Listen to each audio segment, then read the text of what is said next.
that the defendant is presumed to be innocent of the charges against her. Thus, the defendant is not required to prove her innocence, to have her attorney make any statements or arguments, or to produce any evidence. Reasonable doubt is that doubt created by an investigation of all of the proof in the case and an inability, after such investigation, to let the mind rest easily as to the certainty of guilt. Absolute certainty of guilt is not demanded by the law to convict of any criminal charge, but moral certainty is required. And this certainty is required as to every element of proof necessary to constitute the offense. You, as jurors, must decide whether the state has proven beyond a reasonable doubt that the defendant has committed the crime charged in the indictment.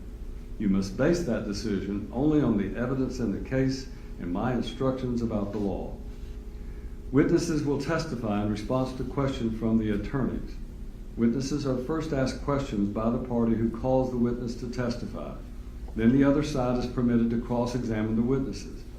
Although evidence is presented by asking questions, the questions themselves are not evidence. An insinuation in a question is not evidence. You should consider a question only as it gives meaning to a witness's answer. In addition, members of the jury may ask questions of the witness if desired. The procedure for a juror to ask a question of the witness is that the question must be written down and submitted to me while the witness is on the stand. Do not put your name on the question, as the questions of the jury are required to be anonymous.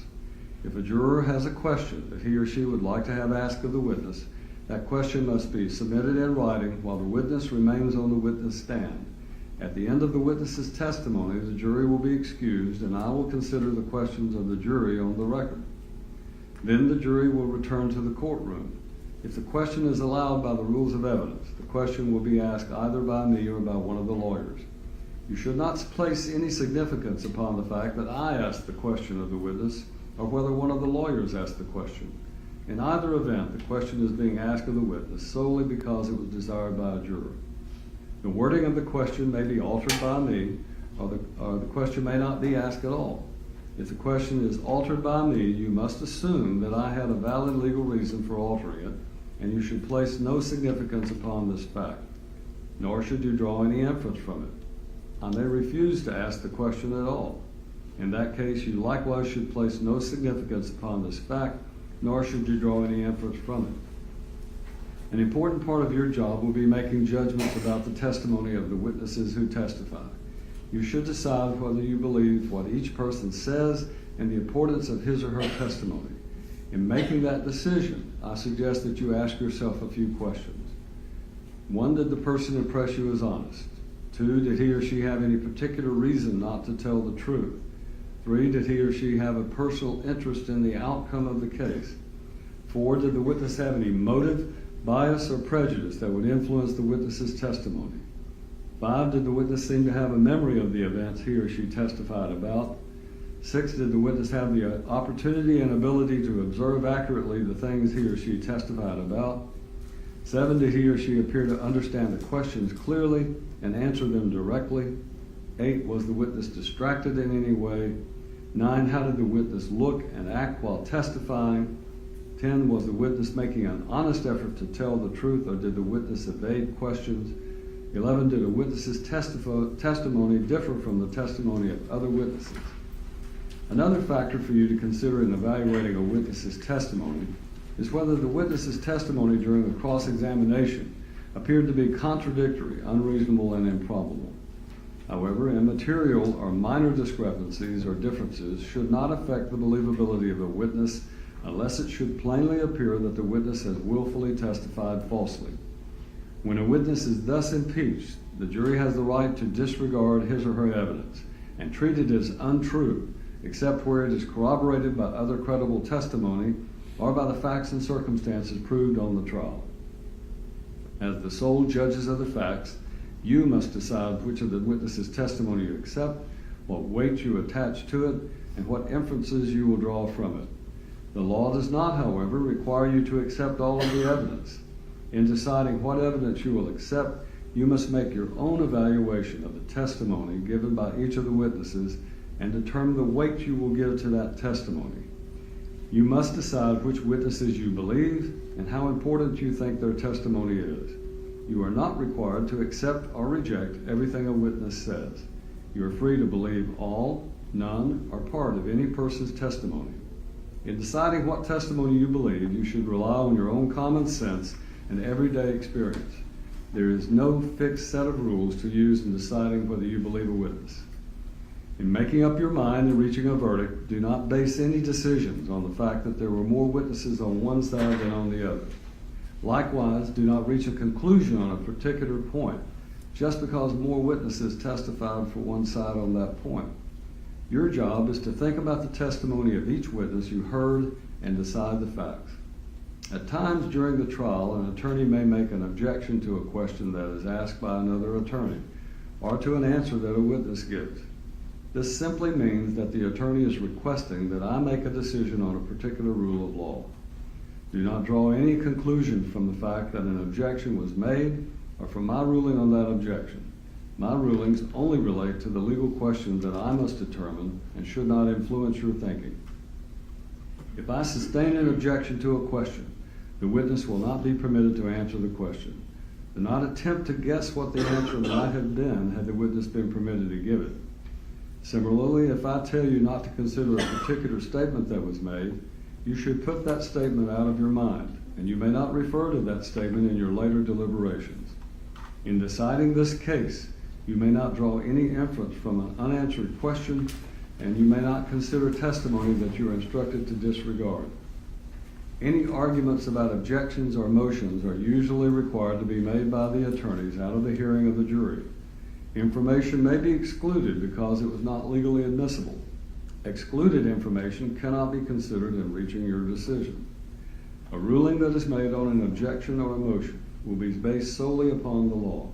You must not infer from a ruling that I hold any view or opinion for or against any party in this lawsuit.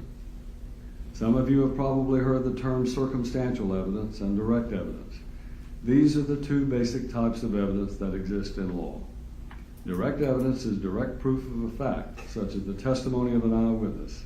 Direct evidence is those parts of the testimony admitted in court which refer to what happened and was testified to by witnesses who saw, heard, or otherwise sensed what happened firsthand.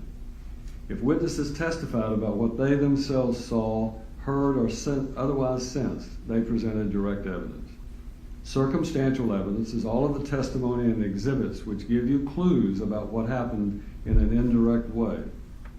It consists of all of the evidence which is not direct evidence. Do not assume that direct evidence is always better than circumstantial evidence.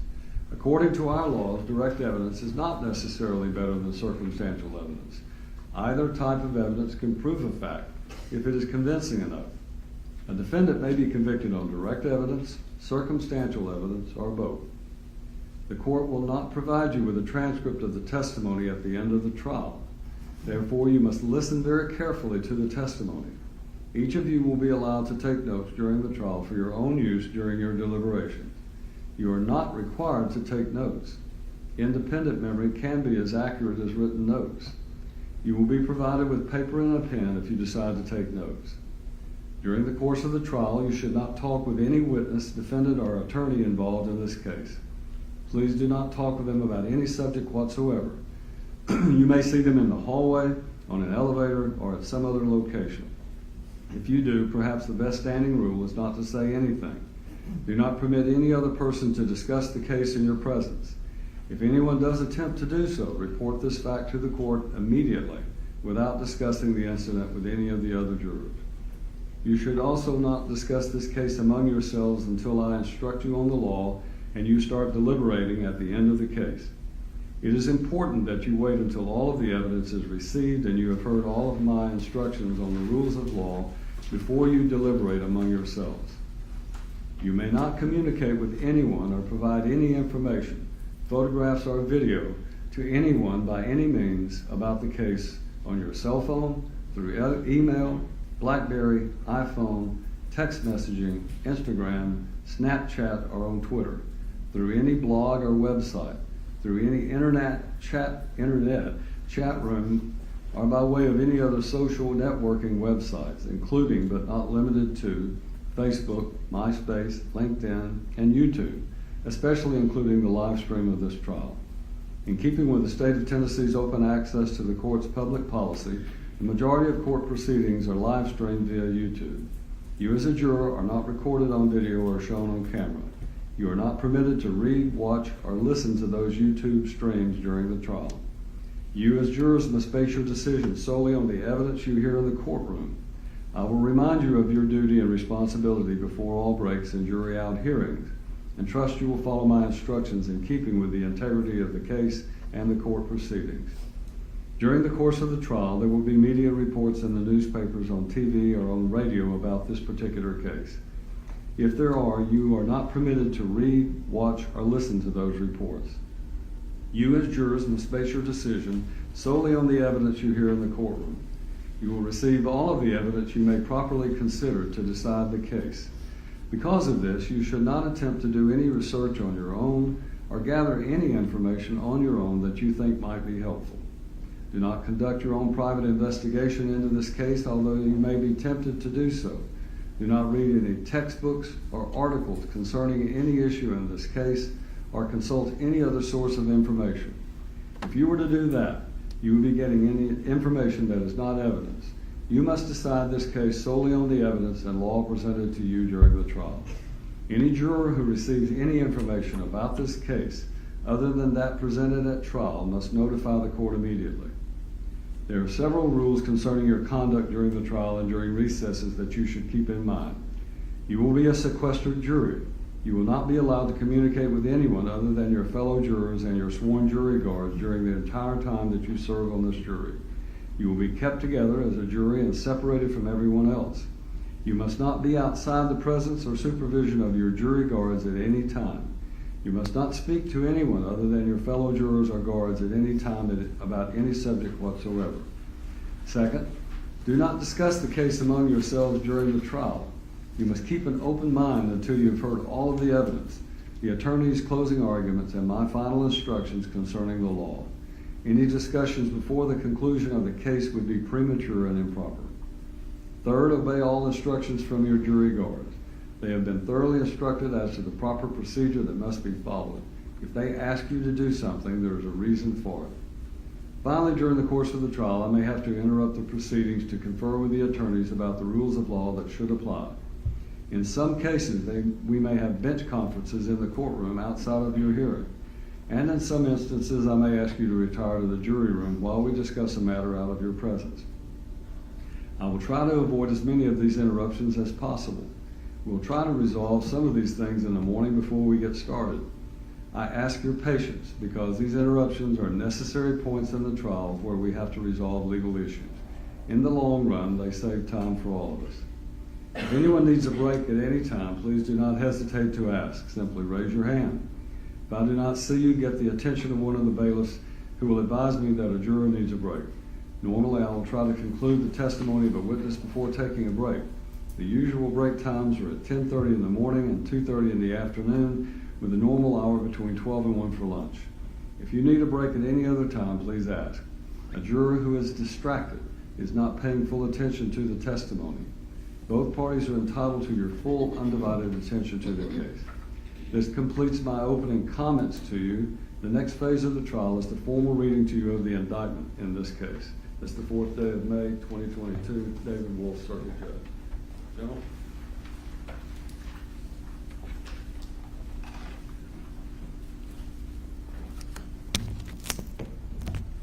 Good morning. In the Circuit Court for Dickson County, Tennessee at Charlotte, July term grand jury 2018, specially called session, June the 7th, 2018. The grand jurors of Dickson County, Tennessee, duly impaneled and sworn, upon their oaths present that on or about May the 30th, 2018, in Dickson County, Tennessee, and prior to the finding of this presentment, Erika A. Castro-Miles, then and there, did unlawfully, intentionally, and with premeditation kill Sergeant Daniel Scott Baker of the Dickson County Sheriff's Office in violation of Tennessee Code Annotated 3913-202 and against the peace and dignity of the state of Tennessee. Signed, District Attorney Ray Crouch. And to that indictment, how does the defendant plead? The defendant pleads not guilty, Your Honor. Plea of not guilty is entered. At this point, ladies and gentlemen, we will have opening statements by counsel.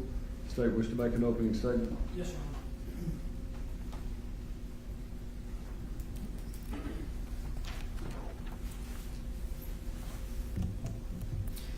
Ladies and gentlemen, on May the 29th of 2018, the defendant, along with her boyfriend, Stephen Wiggins, checked in or were staying in a hotel in Kingston Springs, Tennessee.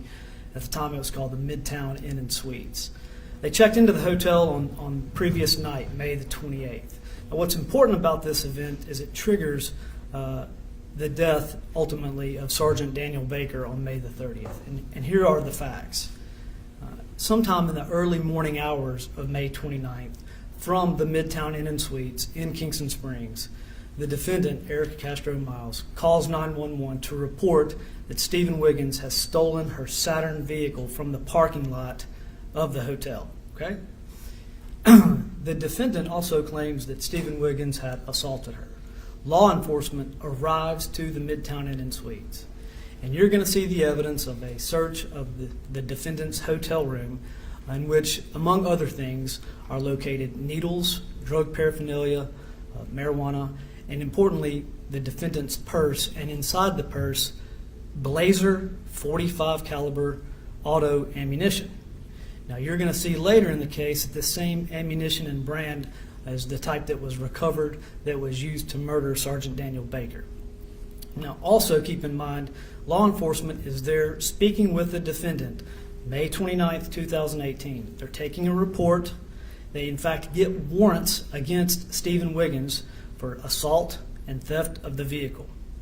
That's in the early morning hours. Then what you're going to see, ladies and gentlemen, is about 2 hours later, Stephen Wiggins drives back, and this is on video, to the hotel, goes to the door of the hotel room, knocks on the door. You will be able to see the defendant open the windows, see Stephen Wiggins, then she opens the door. They pack up their stuff in the Saturn, which has been reported stolen. Now, this is all on May 29th, 2018. They both get into the car and leave. The defendant voluntarily leaves with Stephen Wiggins. One phone call. One phone call, the evidence will show, and we wouldn't be here today. Had the defendant called right then, as instructed by law enforcement, we would not be here today. But instead, the proof will show that the defendant, Erika Castro-Miles, and Stephen Wiggins spent the next 24 hours together in this vehicle, her vehicle, the Saturn, that was reported stolen. You will see from testimony of witnesses and video that the defendant was voluntarily with Stephen Wiggins, and throughout a 24-hour period had many, many opportunities, and in fact was away from Stephen Wiggins. She was not forced to be there. She chose to be there. They acted as one in everything that they did. It's impossible to separate their actions in this case.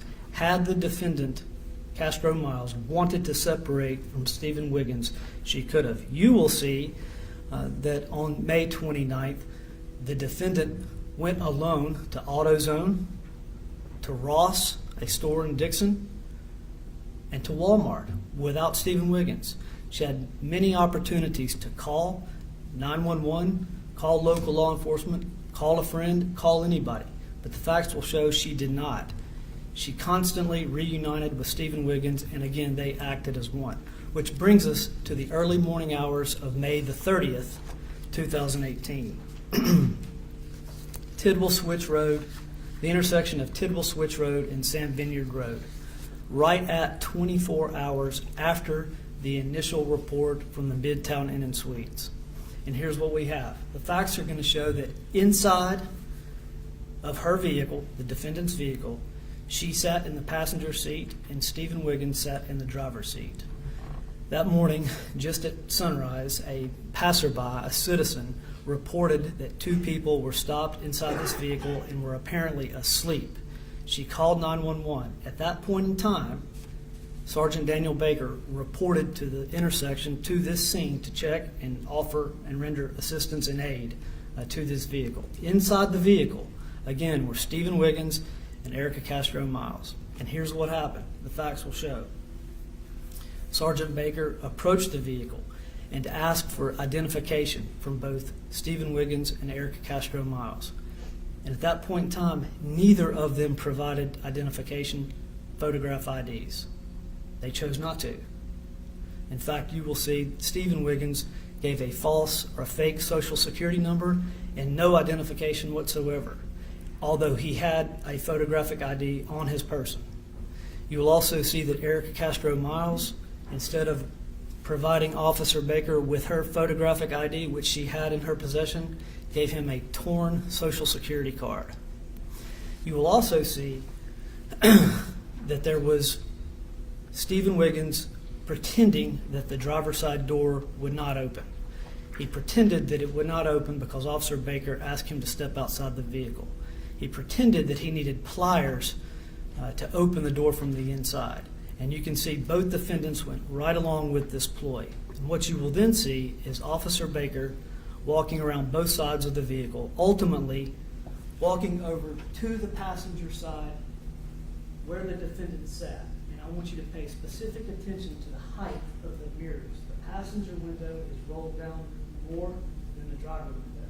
And when Officer Baker approaches Castro-Miles' side of the vehicle, he is shot. He's ambushed. He's unaware that there is a pistol in the vehicle. He's shot, and he runs backwards, and he radios for help. You will then see Stephen Wiggins get out of the vehicle. Well, you won't see him get out of the vehicle, but you will see through Officer Baker's body cam Stephen Wiggins approach Officer Baker as he's on the ground and shoot him in the head multiple times. Now, what's important in this case, again, and the facts will show that Stephen Wiggins and Erika Castro-Miles, they acted together and in concert to get away with this crime. And what you're going to see is Stephen Wiggins move the patrol car vehicle near to and next to Sergeant Baker's body, at which point in time the defendants, both Erika Castro-Miles and Stephen Wiggins, cram his body into the patrol car. Yesterday we discussed briefly circumstantial evidence in this case, and that's why I brought it up, because I want you to pay specific attention to some of the scientific evidence in this case. On Erika Castro-Miles' shirt, she's wearing a bright pink hoodie. You will see blue material, polyester material from Daniel Baker's uniform. It will be embedded on Erika Castro-Miles' shirt. You will also see the pink fibers from her shirt embedded onto the pants of Sergeant Daniel Baker, which shows that the defendants acted together in manipulating and moving Sergeant Daniel Baker's patrol car vehicle. Next, what you're going to see, ladies and gentlemen, is the vehicle is moved and eventually dumped on Bear Creek Valley Road at the edge of Dixon County and Hickman County. And at which point in time, it is set on fire along with the body of Sergeant Daniel Baker. Later in the day, still on May the 30th of 2018, you're going to see that the defendant, Erika Castro-Miles, is arrested. And what's important about that is that at no point in time did Erika Castro-Miles call for help, seek help, try to turn herself in. What she did was run. She fled to get away from law enforcement. And she was found hiding under a shed of Mr. Adams in Hickman County, Tennessee. I'm summarizing a lot of the evidence that you're going to see. And as I spent most of the day yesterday talking about the importance of paying attention and taking notes and bearing with us through this whole trial, you will see over the next 3 days why that's important. The witness's testimony and the evidence that's provided to you. I'm going to ask you to pay specific attention to Erika Castro-Miles in her interviews and a definite and distinctive cough that she has, because you will be able to hear it on the body cam of Sergeant Daniel Baker. Finally, ladies and gentlemen, at the conclusion of the evidence, I'm going to stand in front of you just like I am today and ask you to do your job, to make distinctions between the truth and lies, to make distinctions between the truth and fiction. Your job is going to be is to evaluate what's accurate and what's not accurate. And your job is going to be to decide whether or not the defendant is criminally responsible for the murder of Sergeant Daniel Baker. At the end of the proof, I'm going to ask you to convict her. And I'm going to ask you to convict her because all it took at any point in this process was one phone call or one action on her part, and we wouldn't be here today. Thank you. Finley? Thank you, Your Honor.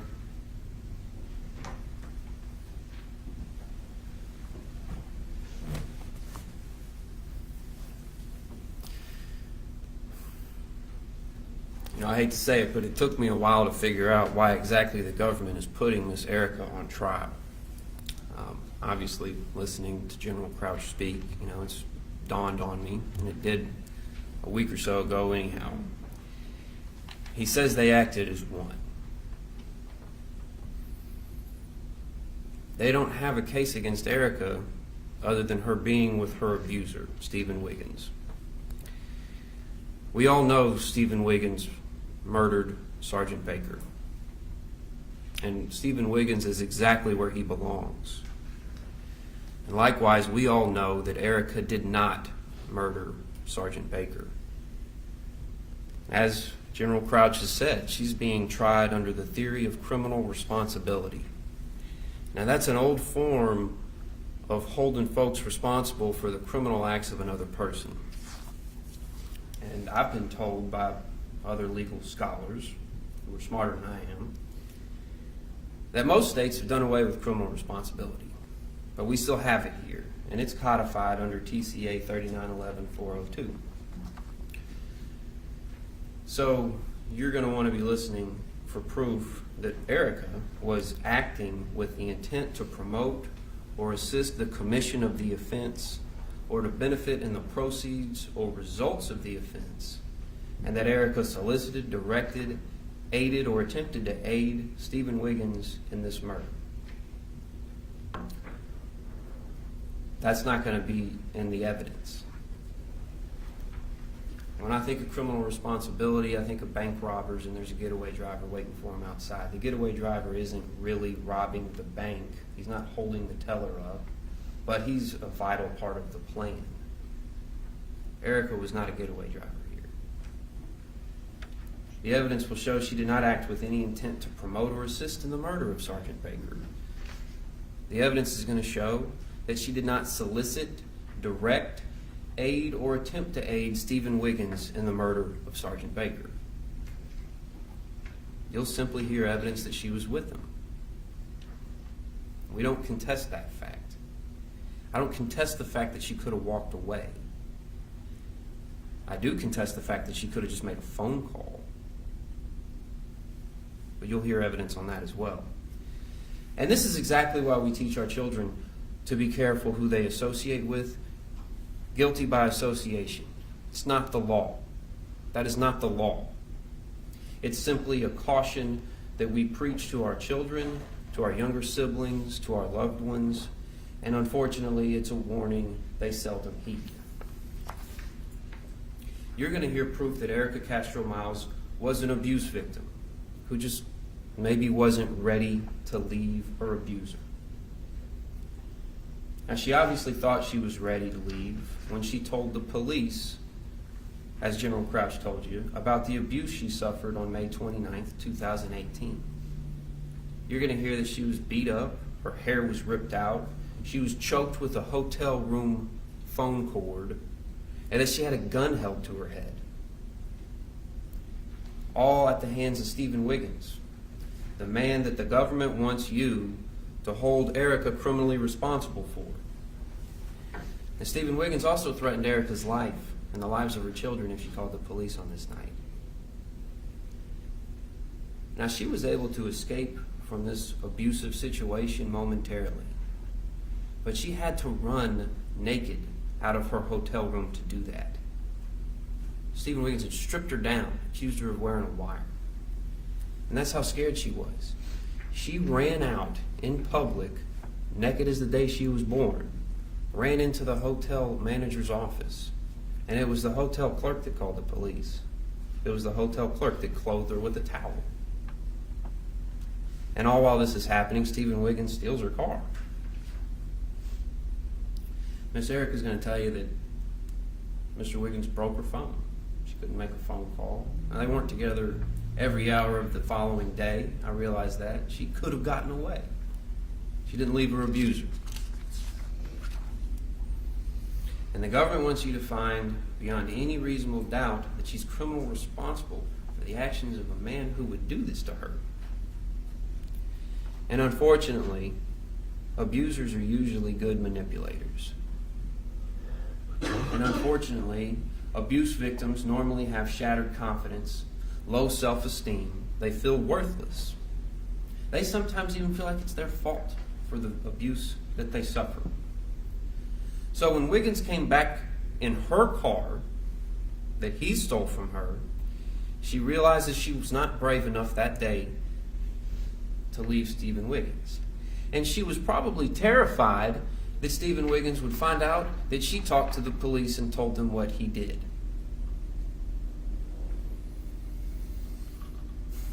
So she got back into the car, which she reported as stolen. And it was stolen. Now, I don't know why she did that, other than perhaps some mixture of fear and love, or maybe just dependency. I'd say the why she got back in the car doesn't matter, but she got in the car with him, and they went off together. And as General Crouch said, there were multiple opportunities she could have got up and walked away. But for reasons unknown to me, for the first time in my career looking at a domestic violence situation, we have the government refusing to acknowledge how much courage it takes abuse victims to just walk away. And so Stephen Wiggins drove Erika's car around until they get this flat tire, as General Crouch pointed out. And they passed out in the car, and they stopped almost practically in the middle of an intersection. And Erika fell asleep in the car. And a concerned citizen is the one who makes this phone call that directly leads to Sergeant Baker arriving on the scene. Now, what you're also going to hear in this video is a car door window. Sergeant Baker tell Erika to get back in the car. Now, you won't be able to tell which one of them's opening the door, but with Wiggins pretending the door doesn't work, obviously it's Erika trying to get out of the car. And she was doing that at Stephen Wiggins' direction.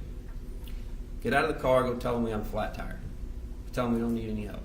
She tried to do that. She was following the directions, the order of her abuser. It wasn't the other way around. Stephen Wiggins was not following her directions or orders. And she listened to what Sergeant Baker said. And she just sat there. And she didn't say a word. And while Stephen Wiggins lies over and over to Sergeant Baker about the car door, I think he even lied about his name and social security number. While Stephen Wiggins is continuing to manipulate this situation, she says nothing. He's sitting right there next to her. And Stephen Wiggins continues to manipulate this situation. And when Sergeant Baker turns his back for a moment, Stephen Wiggins shoots Sergeant Baker. And as Stephen Wiggins is shooting Sergeant Baker, there are shell casings flying into the face of Erika. How shocked she must have been. Stephen Wiggins is a coward. He shot a man in the back practically. I don't know if it was directly in the back, but his back was turned. He's a coward for that. He's a coward for beating up on a woman. He's a vicious, violent bully. Now, it's true. Erika didn't tell Sergeant Baker what was going on. She didn't have the courage to do that. She doesn't say anything about her just getting beat up the night before. She doesn't say anything about her taking a warrant out for him. And this is what the government faults her for not speaking out against this monster who beat her up, who choked her, who put a gun to her head. They're in the same car. If she actually spoke up, how much damage could he have inflicted on her before Sergeant Baker could have separated them? would he have killed her too? Or maybe he just would have killed her instead. You see, Erika's not the hero that Sergeant Baker is. She was a powerless victim in that situation. And yet the government wants you to hold this helpless victim responsible for the actions of her abuser.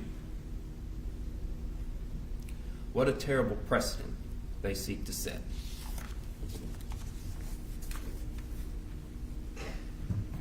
All right.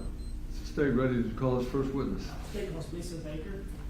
Baker, if you'll come around, please.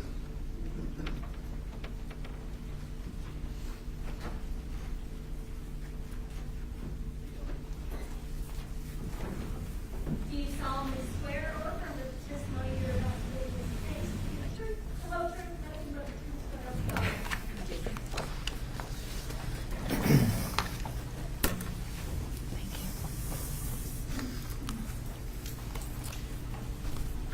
Will you state your full name for the court, please? Lisa Schrock Baker. Thank you. And Ms. Baker, what is your relationship to Sergeant Daniel Baker? He's my husband. I'm his widow. And when did you get married? 2014. Thank you. How old was Sergeant Baker when he was murdered? He had just turned 32. 32 years old? All right. And did you and Sergeant Baker have any children together? Yes, we have one daughter, And what is her name? Meredith. And how old was Meredith at the time of Sergeant Baker's murder? She was 22 months old. Okay. I want to take you back to May of 2018. Do you remember the morning of May 30th, 2018? Yes. What were you doing that morning? I got ready for work. Took Meredith to daycare and went to work. And do you remember what shift your husband, Sergeant Baker, was working on May 30th, 2018? The day shift. Okay. Do you know about what time his shift would start in the mornings? Normally around 6:30 or 6:45, but Did you and Sergeant Baker have kind of a morning routine? usually, yes. What did y'all do? Well, he would get up and get ready before me, like shower before me, and then he would leave before I left. But usually when he would leave, then I would get ready. Okay. So on the morning of May the 30th, 2018, do you remember the last thing that you said or interaction with your husband? I remember that I was in the kitchen and that I had made coffee, and he always took a drink of my coffee because he would aggravate me. And then he left for work? Mm-hmm. And you left for work shortly after that? Mm-hmm. Where were you when you learned of your husband's murder? I was at work. Can you tell us how you were notified? A co-worker of Daniel that's a close family friend, Kenny Monson, he came and got me at work. Okay. And I guess the rest of the day, what did you do? Yeah, it was a blur. Okay. We left my house, we left work and we went to my house. And at that point in time, we thought that we would be gathering clothes and things to head to the hospital, that we would be probably at a hospital for an unknown amount of time. Yeah. Did you know at that point in time that there was a manhunt for two people? No. When were you told that there was a manhunt going on? Sometime shortly after that. I'm not certain. I know that we didn't have the TV on. Yeah. Okay. So let me take you back to before May 30th of 2018. At some point, did you buy Sergeant Baker, your husband, a Christmas present that is a weapon of some type? Yes, I bought him his backup weapon. His backup weapon? Mm-hmm. What was his backup weapon? 357 Glock. Okay. And did you give that to him as a gift? I did. Yeah. Yes. Do you remember where you purchased it from? The Sportsman store in Dixon. Okay. Do you remember what year that was that you gave it to him? All right. It was one of our first Christmases, so. but it was before May 30th, 2018? Yes, it was probably 2012 or 2013. And did he carry his backup weapon every day? Usually, yeah. If it wasn't on him, he would, in his patrol car at least. Okay. Now I'm going to, Your Honor, may I approach the witness? Right. Can you identify this photograph for us, please? Yes, this is a picture of myself and Daniel at my sister's wedding. Okay. And is the photograph in your hand the same photograph that we see on the screen? Yes, And that's you on the left? yes, And Sergeant Baker on the right? yes. Is this the typical style uniform that Sergeant Baker would wear to work every day? Yes, And is that a blue shirt? yes. What color were the pants? A darker blue. Darker blue? Mhm. And I may have said black earlier, but they're dark blue. I believe so, yeah. And just briefly, can you identify what this piece of equipment is here?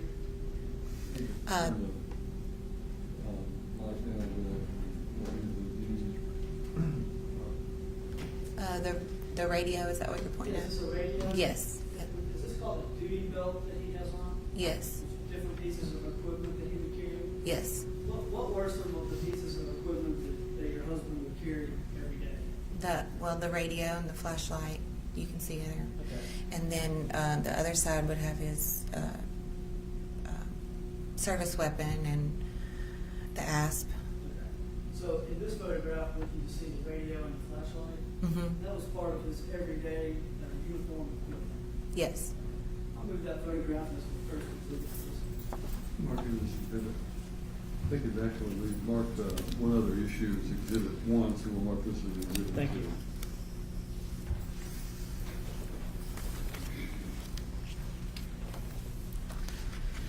That's all the questions I have for Ms. Baker at this time.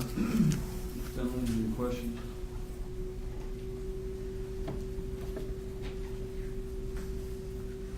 I don't have any questions. Thank you, Ms. Becker. You may sit down. Thank you. They may call your next witness. State calls Brian Hudnall.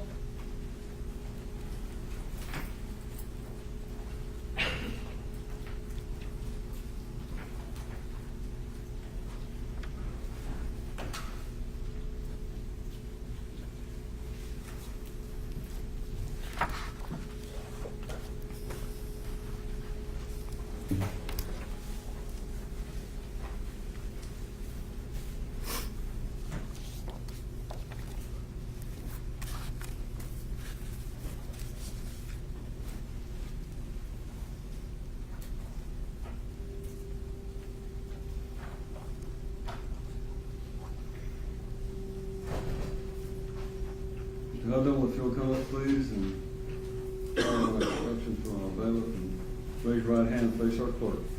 Right here.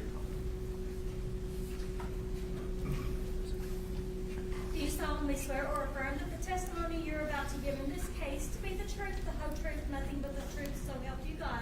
I do. Good morning. Good morning. Can you state your full name for the court, please? Brian Scott Hudnall, And will you spell your last name? Hudnall. Thank you. Okay, Mr. Hudnall, you are here today under subpoena from the state of Tennessee, is that correct? Correct. And are you familiar with a Mr. Stephen Wiggins and Erika Castro-Miles? Yes, sir. And I want to... Pull that microphone towards you a little bit and make sure you can speak into it. All right. So my question was, are you familiar with Mr. Stephen Wiggins and Ms. Erika Castro-Miles? Yes, sir. And do you see Erika Castro-Miles in the courtroom today? Yes, sir. What's that? Yes, sir. Okay, thank you. Now, Mr. Hudnall, I want to take your attention back to the first week or first weekend in May of 2018. Did Stephen Wiggins and the defendant Erika Castro-Miles come to your house? Yes, sir. And did they come to your house in a vehicle that was a Saturn, I think S-Series? I'm not sure the series, but it was a Saturn. Okay. Who was in the vehicle? He was driving. She was in the passenger seat. Okay. Stephen Wiggins was driving, Mhm. and Erika Castro-Miles was in the passenger seat? Yes, sir. Okay. During this and this was at your house, is that correct? Correct. During this interaction, did the defendant, Stephen Wiggins, show you a .45 caliber weapon? He didn't show me. It was sitting in his lap. It was sitting in his lap. Okay. And did you say something to him about the .45 caliber? I did. What did you say? Just told him it's crazy to be riding around one like that. You told him it was crazy to be riding around like that? And what did he say? I object to what Mr. Wiggins said. He's not a party. Judge, I'm taking it as an objection to hearsay, and it's not for the truth of the matter asserted. All right. You want to respond? I think it is being presented for the truth of the matter. Absolutely it is. Ladies and gentlemen, if you'll step over across the hallway, please.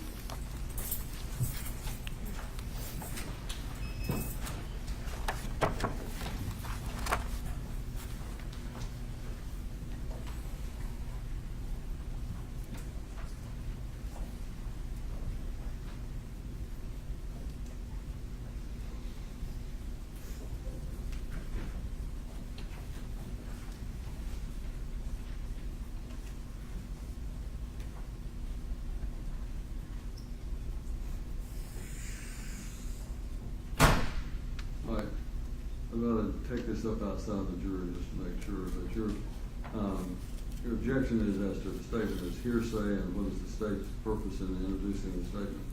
What exception to the hearsay rule would you rely upon? We're fine. This is first not a statement made for the truth of the matter asserted, but more than that, there's two exceptions. This is actually a party adoption, and we would like the court to refer to Heflin versus State, Court of Criminal Appeals opinion that references adopting your co-defendant's statement, and provide a copy of that to the court.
In reference to this particular case, which is State versus Heflin, the language that I find applicable is on the last page of the decision.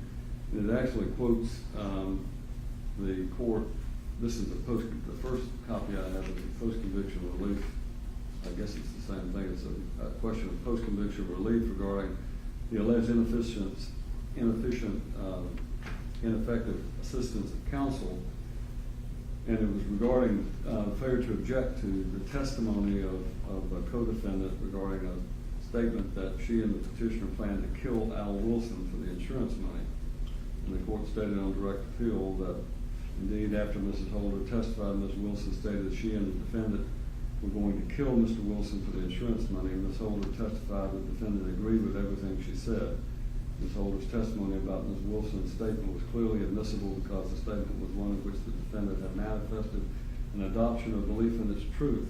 Therefore, even though Ms. Wilson's statement was improperly admitted through the testimony of Mr. Holder, the defendant was not prejudiced because the same evidence was properly admitted through the testimony of Ms. Holder. So it's an adoption. My understanding is that what you're relying upon. Does this witness intend to testify that some affirmation of that statement by Ms. Castro-Miles? Yes, Judge, and that's why this is kind of a hybrid exception, because the first part of his statement is not asserted for the truth of the actual statement, but it does put in context the adoption that the defendant Castro-Miles makes by nodding and shaking her head yes in agreement to what Wiggins says, which is I will smoke the next police officer that tries to arrest me. Outside the presence of the jury, let's allow your, I'm going to allow you to ask those questions for me to make a determination on the admissibility. So, Mr. Hudnall, let me go through a series of questions with you. When you asked Stephen Wiggins or said something to him about the .45 in his lap, what did he say? Said if anybody messes with me, I'll smoke their ass. Okay. And what did the co-defendant, Erika Castro-Miles, do or say or react when he said that? I don't know what she did. Okay. So, do you remember giving previous testimony in this case? I do, but it's been so long, I don't remember what she did in the car. Okay. Well, let me refresh your memory.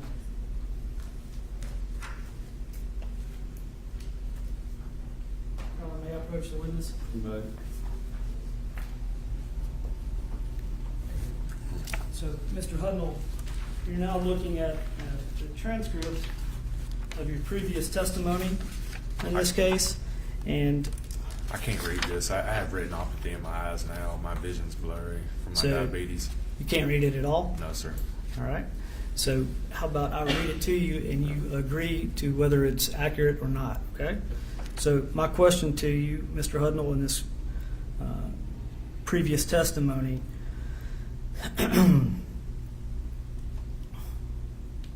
was how did you make contact with law enforcement? You can't see that part, right? Right. All right. Your answer on line 18, I had noticed a pistol in his lap, and I had said something to the effect of, you don't need to be riding around like that. You'll end up going to jail for that. And he said, I'm not going to jail, because he'd get like 13-year sentence. He said if anybody tried to arrest him, he would smoke them. Does that sound accurate? Sounds right. Okay. And then the question back to you from me was, he said if anybody tried to arrest me, I would smoke them. And your answer on line 1 of page 130 is, he would smoke them, yes, sir. My question to you on line 2, talking about law enforcement arresting him, your answer on line 4, if anybody tried to arrest him. Question, did you see the pistol? Answer, yes, sir. Question, and you heard Wiggins say this? Answer, yes, sir. Question, who was with Wiggins? Your answer, the girl Erika. Question, who?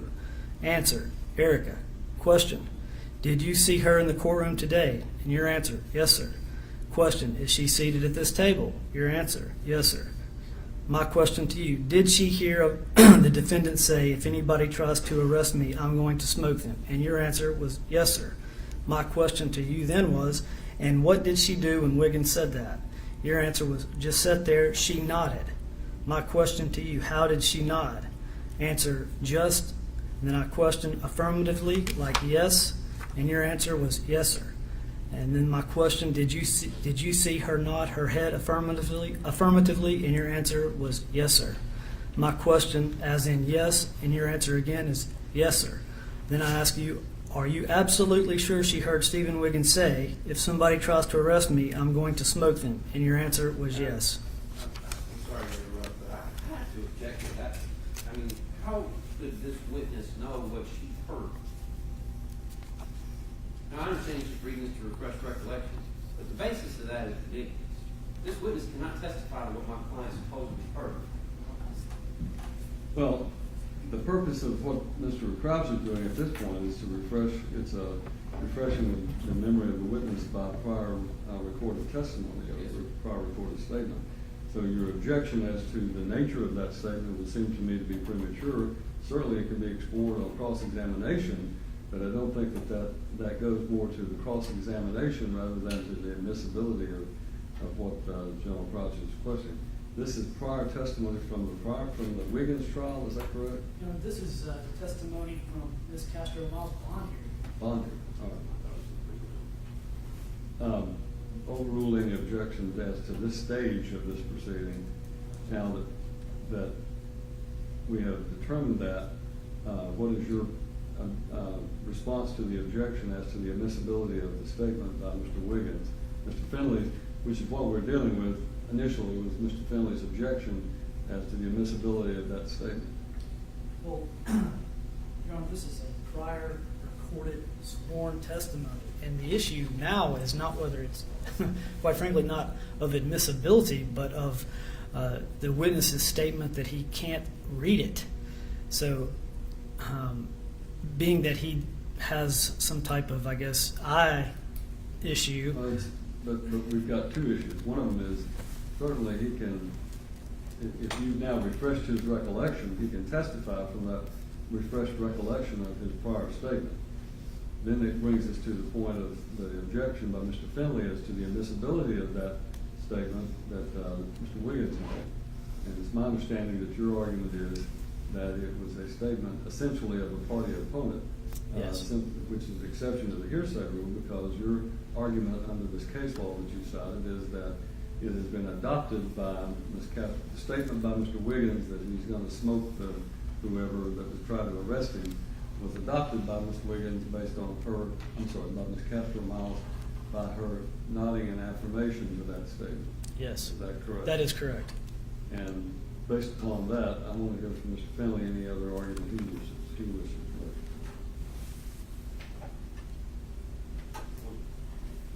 Your Honor, I have to ask Mr. Hudnall, do you remember this conversation with Mr. Wiggins now? Yes, sir. Did you take it serious? Yeah, I took it serious. You didn't call law enforcement that day. No. And now, can you really sit here and say what she heard or didn't hear? I can't say what she heard or didn't hear, but she did nod in the car. When she nodded in the car, you suddenly remember now. So, do you know why she was nodding? No. Did she say anything verbally? Never talked to her. She never said, yeah, that's right, we're going to get somebody if they try to arrest him or me. No, sir. Okay. Well, Judge, she didn't, I would argue she didn't adopt that statement. I don't know if she was listening to music or why she may have nodded, or she may not even know or recall this particular event. She hadn't testified yet. But Mr. Hudnall cannot say she manifested an adoption of this hearsay statement. So I absolutely intended this. Judges, I'm not asking Mr. Hudnall to testify that she manifested or adopted the statement. I'm asking Mr. Hudnall to testify as to her reaction, what she did in response to his statement to Mr. Wiggins, which was nod her head affirmatively. That goes to the jury, Your Honor. It's not an admissibility issue. It's for the jury to decide what weight they place on her nodding her head. Mr. Finley can say, well, she was nodding because she saw a bird or whatever. But I think Mr. Finley's objection goes more towards what he may explore on cross-examination than to the admissibility of it. The admission of the party opponent is the exception to the hearsay rule that I am allowing this particular statement to come in. Clearly, if she was sitting in the vehicle with Mr. Wiggins when the statement was made, and she nods in response to that statement, at least according to this witness's testimony, then that's a fact that the jury can accept or they can reject. When Mr. Finley cross-examines this witness, they may reject the conclusion that she nodded in affirmation, and therefore this statement was not reflecting of her intent. Or they may find that it is, in fact, an affirmation of her acceptance of that statement by Mr. Wiggins. But it does not, in my opinion, affect the admissibility of the exception to the hearsay rule as a party opponent, as well as under the State versus Heflin, 15 Southwest 3rd at 523, the section that I read, which is basically an adoption of the statement by Mr. Wiggins by that person. So we're having concluded this matter outside the presence of the jury. We're ready to bring the jury back in. My ruling is that the statement would be admissible. Mr. Hudnall can testify now, and he can be cross-examined on the fact that I believe that refreshing his recollection occurred outside the presence of the jury.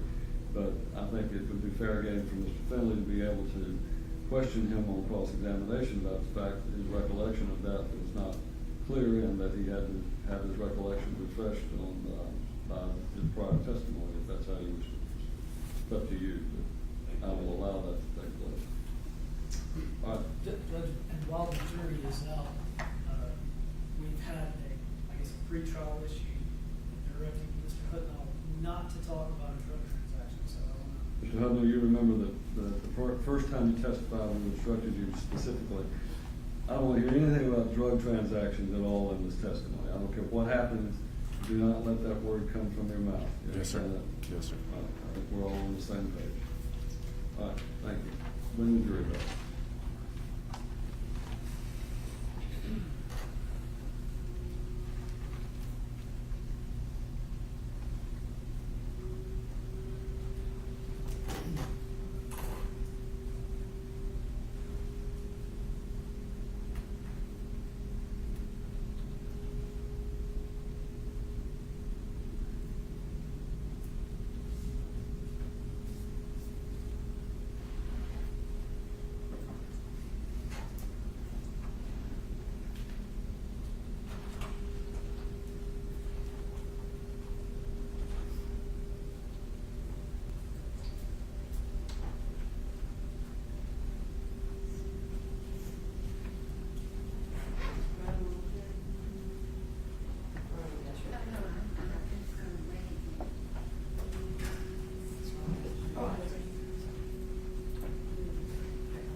All right, thank you, ladies and gentlemen. I took a matter up outside of your presence so that I can make a determination, and I have made a ruling that really just relates to the legal admissibility of certain evidence. You shouldn't concern yourself as I instructed you. When I do that, don't try to guess what it was that I did outside your presence. Just trust me that I've done what I think is the right thing.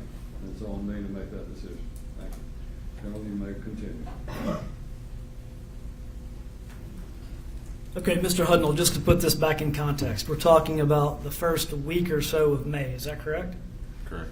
Of 2018, and this is at your house.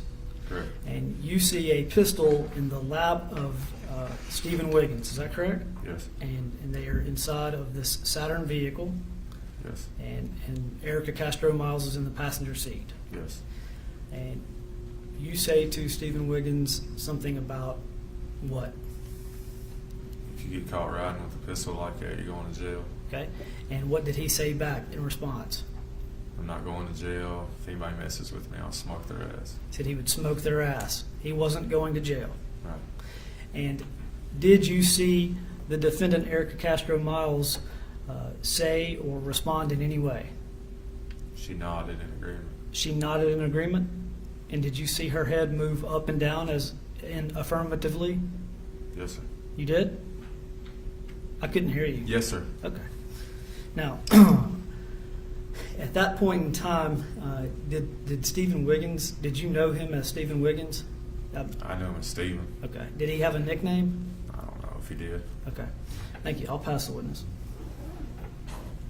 Finley?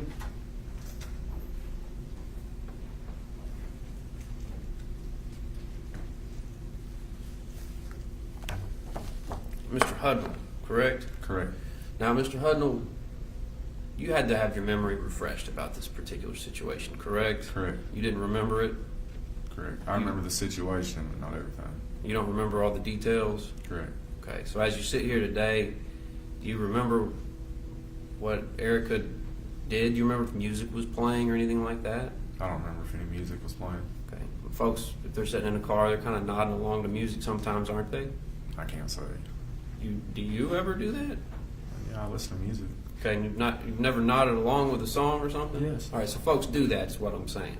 Yeah. And you don't know whether that was happening that day or not. I don't. Okay, you don't know why she nodded her head. I don't. Okay. And now I'm going to have to ask you some questions about your history. Okay? I'm not trying to be rude to you or anything. I understand bad things happen, right? But you've been convicted of some different felonies here in this Correct. county. Correct. And I've seen a couple of aggravated burglaries, I think a burglary here and there, correct? Correct. Now, you were on probation when Sergeant Baker was shot and killed, right? I was in jail. You were in the jail. You were on a violation. Correct. Okay. And later on, in January of 2019, you entered a guilty plea to aggravated burglary, theft, and possession of a handgun, all from the same occurrence, right? Correct. Okay. And you got a pretty good deal on that, didn't you? My deal was before this. It was before this. I got accepted into drug court. You got accepted in drug court. That's going well for you, I hope. Yeah, I'm finished, completed. Good. Now, you went to the government with this information about Stephen. Correct. You wanted to cut a deal. Correct. And this was done. You went to the government about November of 2018. I'm not sure on the dates. Okay.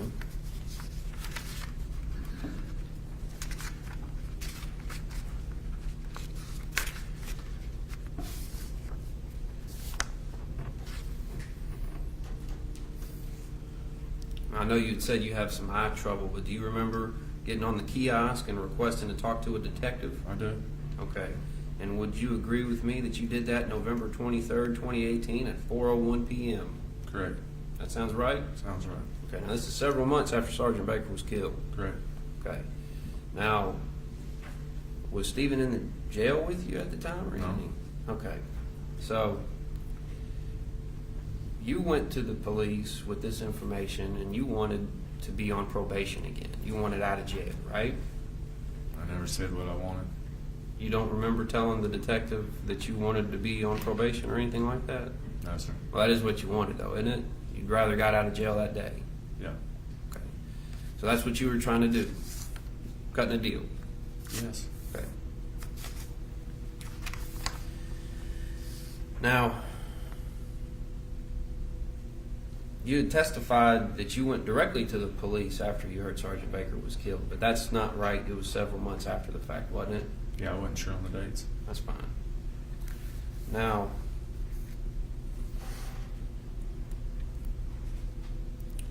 have you ever been to prison? Yes.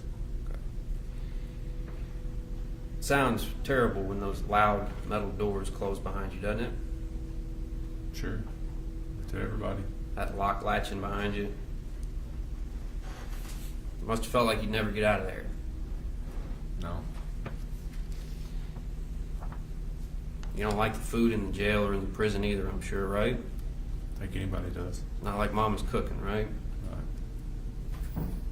And you have to wear the same rags that everybody else around there is wearing. Don't shower very often.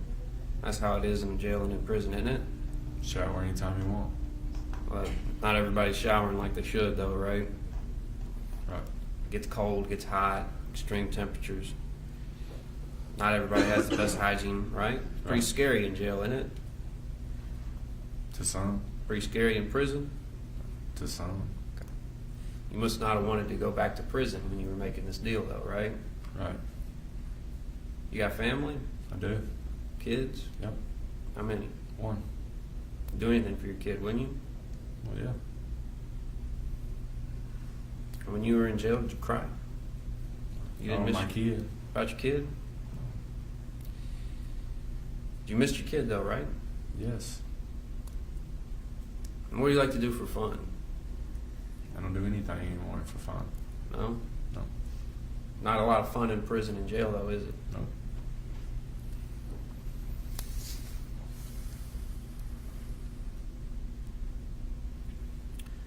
You'd have done just about anything to avoid going to prison.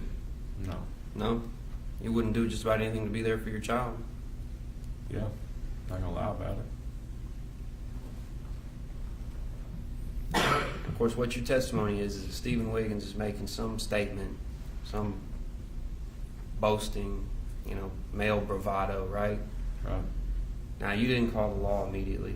No. You didn't think he was going to really kill a police officer, did you? No. But the government wants you to convince these folks that Erika thought he was serious. Right? I can't say what the government wanted. Okay. But you don't know what was going through Erika's mind. You don't even know if she heard him say it. Correct. I already said that. Did you know that Stephen Wiggins was abusive to Erika? No. Did he beat her up? No. Held guns to her head? No.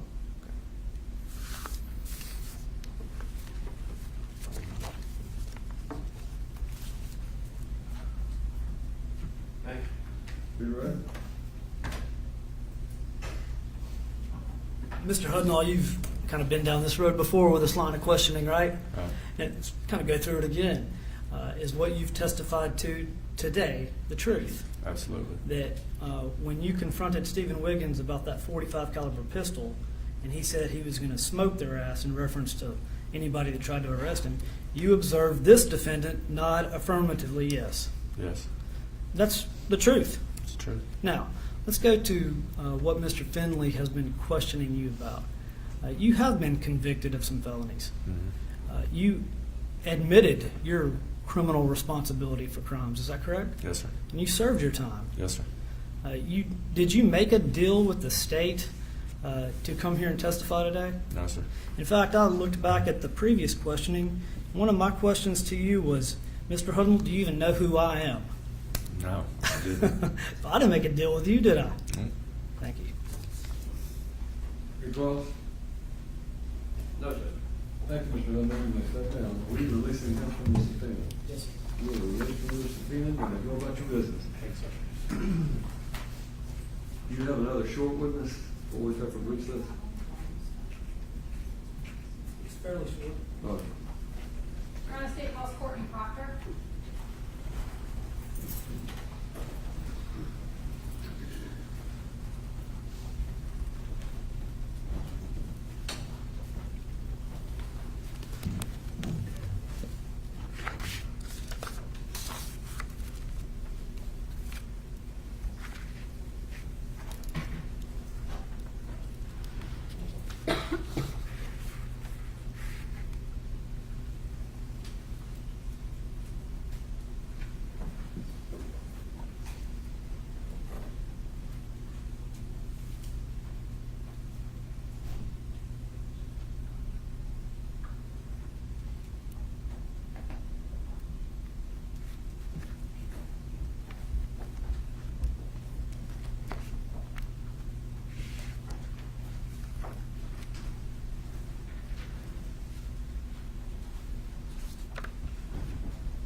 Step right up here, please, ma'am.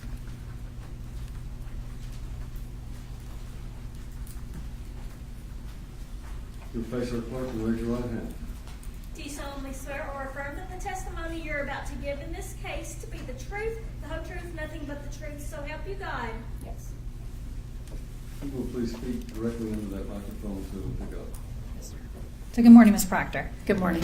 For the record, could you please state your name and spell your last name for the court reporter? Courtney Proctor, Proctor. And Ms. Proctor, how are you currently employed? I'm the Assistant Director at Cheatham County 911. Okay. Now let's talk a little bit about your background in the 911. How long have you worked for Cheatham County 911? 20 years. And in the course of the job at 911, to be fair, this is dispatch, is that correct? Yes. Okay. What are the job duties of a dispatcher? We take emergency calls, non-emergency calls, enter warrants, dispatch fire, police, and medical. Okay. And in your course of your normal job operations, when a call comes in, is it recorded? Yes. And how is that recorded in a system? We've got when we answer the phone call and we take it, then it just starts being recorded. And are those recordings kept? Yes. And along with the recording, when a dispatcher answers the phone, do they go ahead and start a complaint card or a Cad report? Yes. Could you please explain to the jury what a Cad report is? It basically is something that shows the address of the call, the caller name, the phone number, and the narrative for any kind of call that we have.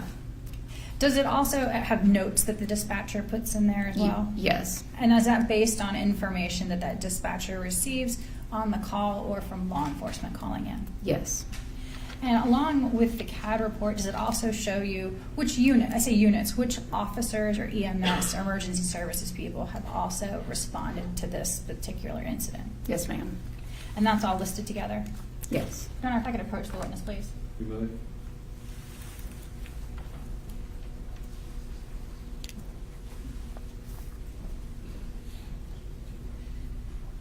So, Ms. Proctor, I've handed you a CAD operations report. Do you recognize this CAD operations report? Yes. Do you have a date and a time that the initial call came in on it? The date is going to be May the 29th, 2018, and the time that the call came in is 5:39 a.m. Okay. Okay. Does it also tell you an address for this incident? Yes. And what is that address? 129 Liven Hills Road, and it says the room number's 121. That's the Econo Lodge in Kingston Springs. Does it also go by the name of the Midtown Inn and Suites now? Yes. Or at the time? Yes. Okay. And is that the CAD report? Is that the complete CAD report? If you could just look through the pages, please.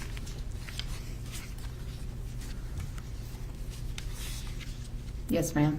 And that's the CAD report for an incident at the Kingston Springs Midtown Inn and Suites. I believe the caller name on there is Leah. Is that correct? Yes. And does it have any parties listed? The subject names that were ran on the call, is that what you're Yes, asking? ma'am. Yes. And what are they? Stephen J. Wiggins and Erika Castro-Miles. All right. Your Honor, I move this as State's Exhibit number 3, please. You marked as Exhibit 3.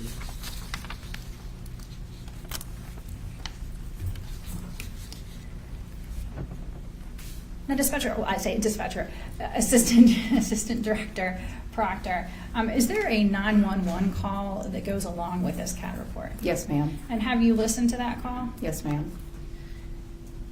I'm going to have you listen to this to see if you recognize this.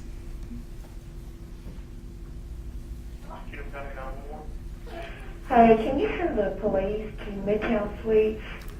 I have a guy in one of the rooms here who's got a gun.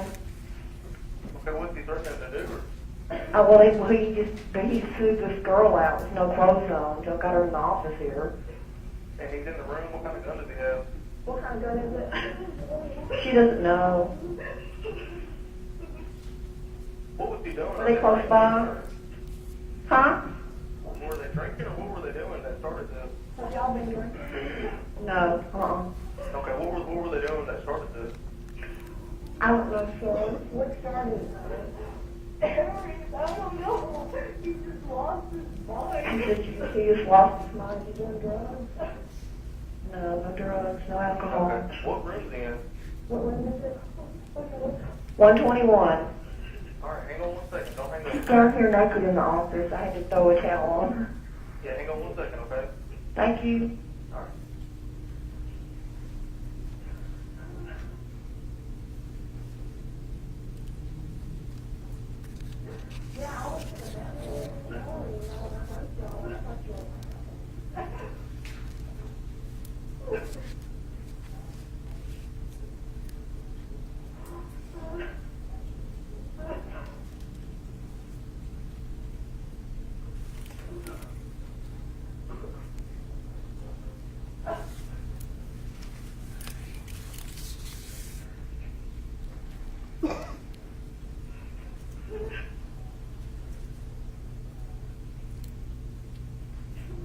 And is he her boyfriend or her husband or? Kinda, sorta. Okay, what's his name? She doesn't know his last name or can't think of it. She's pretty upset. Yeah, I hear her. And what was your name? My name is Lear. I work the third shift. Seems like I'm always calling you. Okay, that's fine. And she wasn't hurt or anything. She doesn't need an ambulance. You need an ambulance, honey? No. Okay. And what's your callback number? It is, look it up. It is 615-952-2900. 952-2900. Yes, sir. She just said he left. What's she in her car? It's a 98. Here, hold on a minute. It's a 98 Saturn Series license plate BRY 310. Okay. You said it's a 98 Saturn? Yeah, he just got on the interstate. He's probably heading towards Dixon. Okay. What color is it, ma'am? It's brown, and it's got puppy paws on the driver's side back window, and live love and pet on the passenger side rear window, and it's got a California flag and a sugar skull on the middle of the windshield. So you think you're possibly headed back Dixon? Yeah, probably. I'm not sure. She has all my stuff in the car. Okay. Okay. And you don't know his last name? I can't think of it at the moment. Okay. Wait in the office with the lady. We got a couple officers on the way to speak to y'all. If he shows back up, just call us back, okay? Okay. All right, thanks.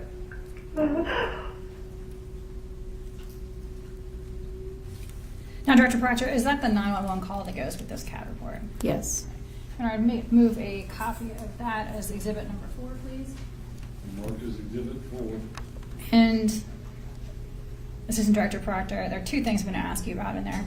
The callers never said the subject's last name in the call, correct? Right. And the lady at the end acknowledged that if the vehicle came back, that she was to call the police, and she said she would, correct? Yes, ma'am. That's what Any questions? I don't have any questions. Thank you. Thank you, ma'am. You may step down. You are released from your subpoena. Go ahead and take our mid-morning recess this morning. We'll stand the recess for 15 minutes. All rise.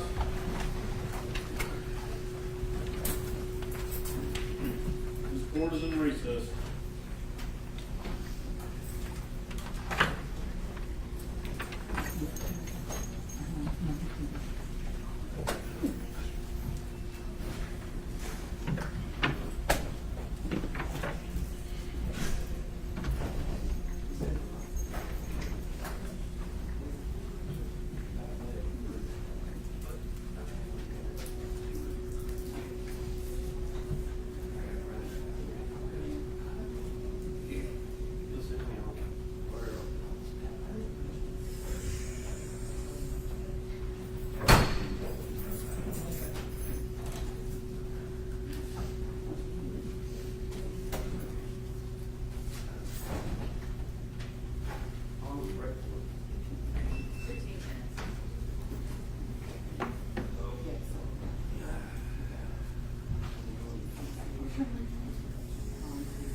You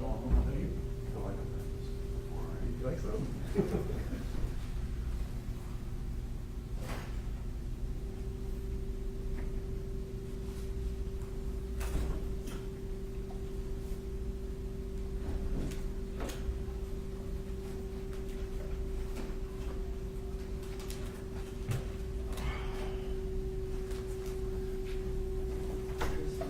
How's it going?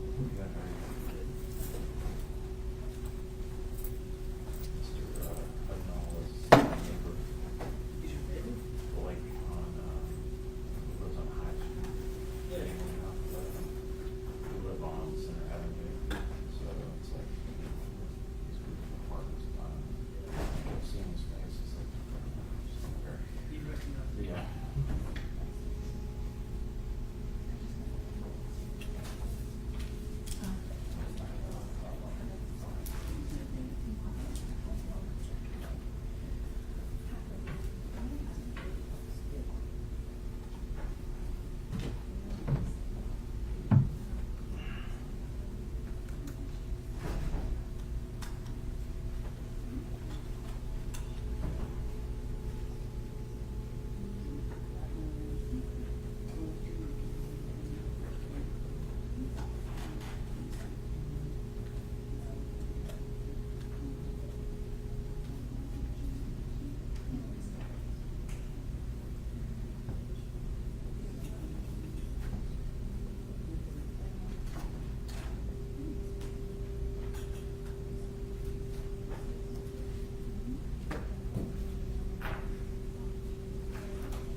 Days of that drive. Yeah, that's everybody but me.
So back about tradition, comes out right there. Yeah, okay, yeah. So I turned right to go down, there's a market, and then you cross over the county line, and then maybe a mile from the county line or so is the freeway from Okay. 49 and 149. But I know where that is. Yeah, that's where it's at. Right, yeah. You just go down to the 4-lane and truck in the distance. Well, the way we go through actually Cumberland City, we don't have to stretch it like a quarter mile. Cumberland City, stay on the country and then come out, on that hill past Aaron. Yeah, I drove 49. Yeah. Yeah.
All rise. Court's back in session.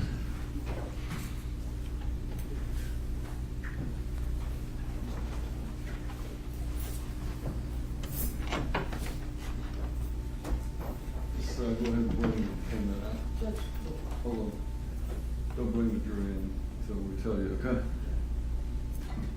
I assume you knew. I said that earlier, though. Yes, sir? I wanted to bring up one clarification.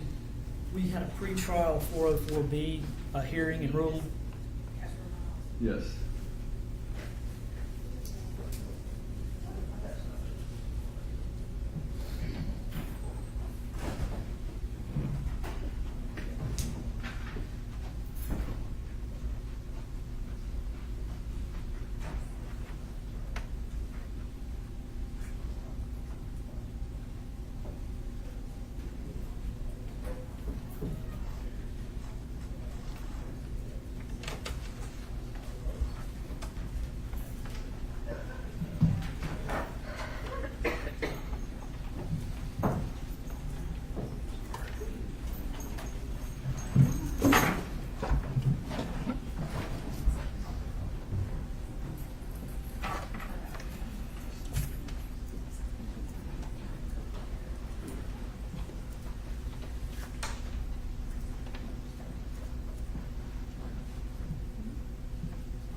Well, if it's something we need to do on the record, we need to defend it. If it's something off the record, then we don't necessarily have to defend it.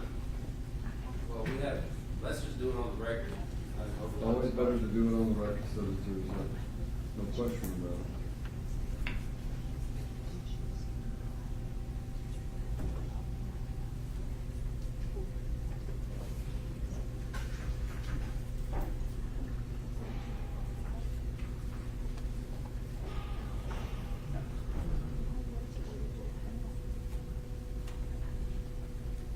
Okay.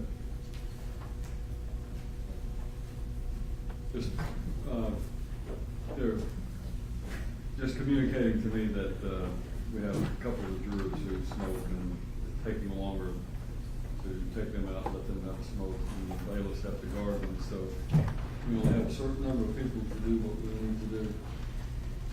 So we will wait patiently.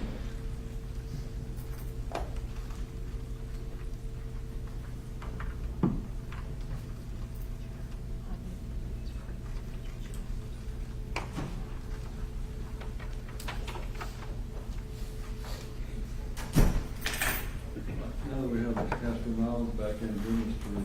Crouch, you want to address that issue? Judge, you've previously ruled on the 404B motion. The state intends to offer certified copies of the 2 citations that were issued to the defendant through our next witness. Just wanted to make sure that was in the scope of the ruling. Emily, you had objected at the time to the introduction of any of that evidence.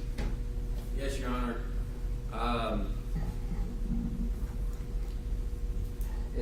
It was already mentioned in opening that there were those things there, and I think it falls within the scope of my ruling on the 404B that it sets, it's essential to the state's theory of the case, and therefore any probative value and relevance outweighs any prejudice. And I don't, hopefully a jury wouldn't take it too serious, but I understand the situation. So here we are. It's been mentioned in opening. I'm not going to object at this point since it's already been talked about. Well, we'll just note that your objection to the original 404B information covers this as well without you having to make a further objection. Thank you, Judge. And as soon as we get our jury all situated, we'll be back on the record and stuff. Your Honor, is the court planning on a noon lunch with? Normally we'll go to noon. It's my understanding they're bringing lunch in for the jury. Is that right? About noon they'll have their food here. So my inclination is always to, try to go ahead and take it around noon. And with them having the food brought in, it may expedite the lunch hour. I know we usually will take a little longer than an hour, so we may take an hour and 10 minutes or something on that order. And then I do have this afternoon is somewhere around the 3 o'clock. I need to take a little bit of a longer break. There's an obligation. Sometimes you obligate yourself to do things, and I have an obligation to speak to a group of the leadership of Dixon County for very briefly. And they're supposed to be here around 3, so we'll hopefully do that. I'll talk fast.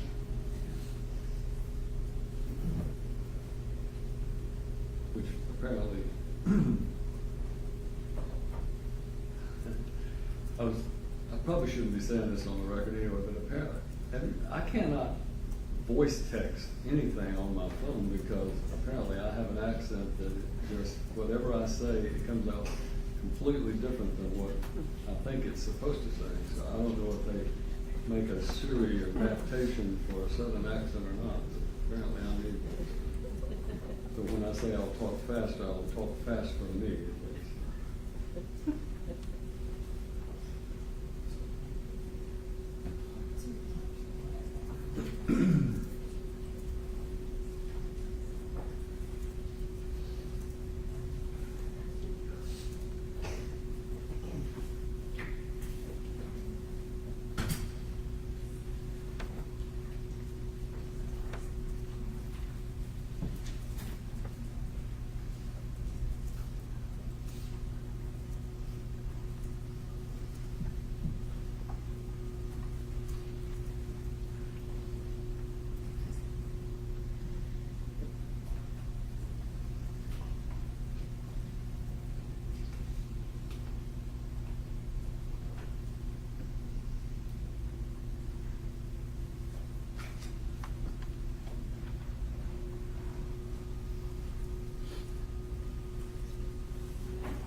for your minute.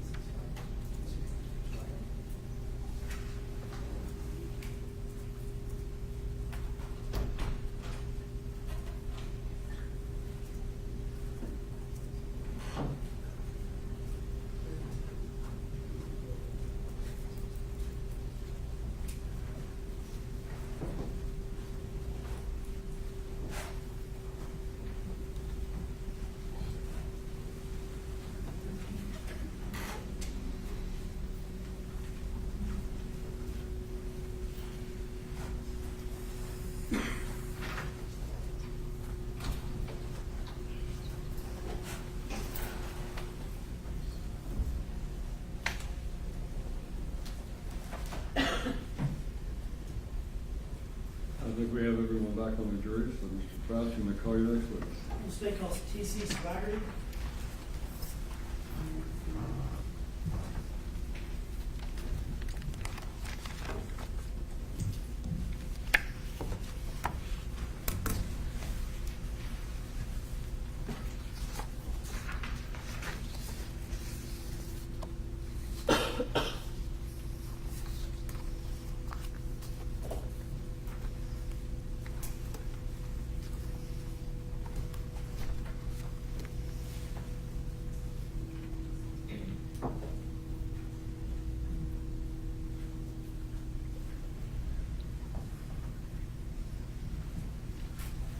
Ladies and gentlemen, they may have told you we're bringing lunch in for you, so you'll be able to stay here and have lunch. And it's the same group that we brought in before, and we've not had any complaints thus far.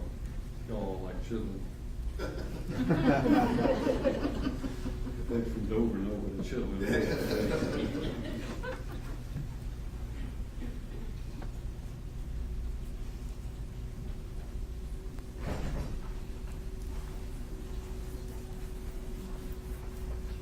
Sir, if you'll step right up here, please.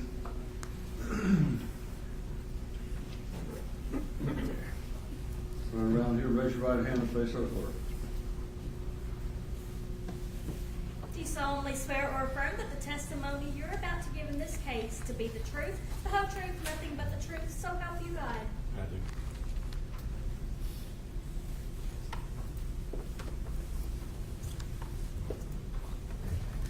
Good morning. Morning. So, Officer Swaggerty, would you state your first and last name, please? Tony Swaggerty. And will you spell your last name, please? Swaggerty. Thank you very much. Officer Swaggerty, you are employed by the Kingston Springs Police Department? Yes, And how long have you been employed with Kingston Springs Police Department? 26 years. Okay. Do you have a position or a title at the police department? I'm a patrol officer. Thank you. Officer Swaggerty, I'll take you back to May 29th of 2018. Were you working for Kingston Springs Police Department on that day?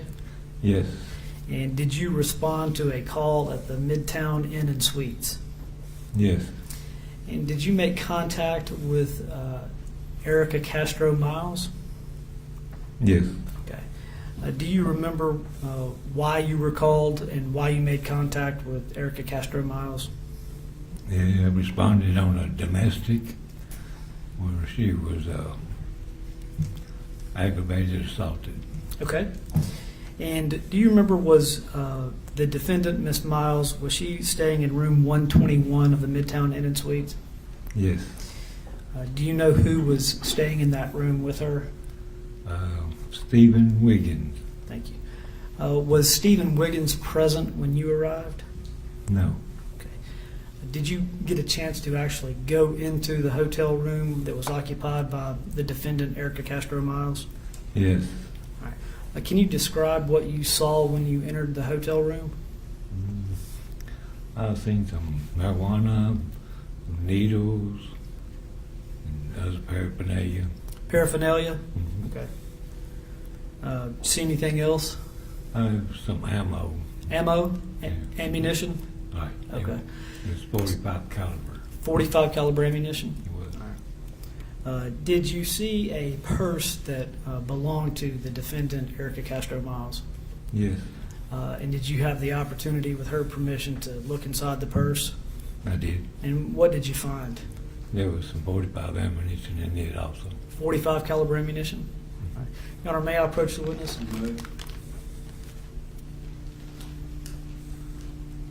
Officer, can you identify this, please?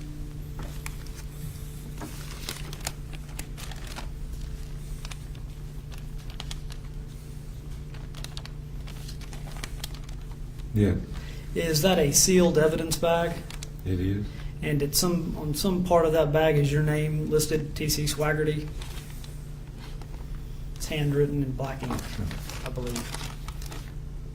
Yes, And at some point, you relinquished control of this evidence bag over to the TBI, is that correct? I did. All right. Is this the same ammunition that you collected from the defendant's purse on May 29th of 2018? Yes. And I don't want you to open the bag, but if you could look through the bag and look at the specific pieces of ammunition, can you tell what caliber and what brand of ammunition that is? 45 caliber. Okay. And is there also on the casing a marking of the brand, or does it say? It's kind of hard to read.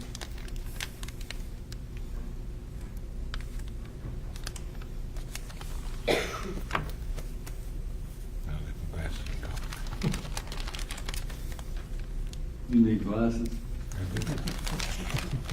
Said he does. Look, I just might be able to help you with And it may be identified on the bag, Officer Swaggerty. If these will help you or hurt you, but you can try them.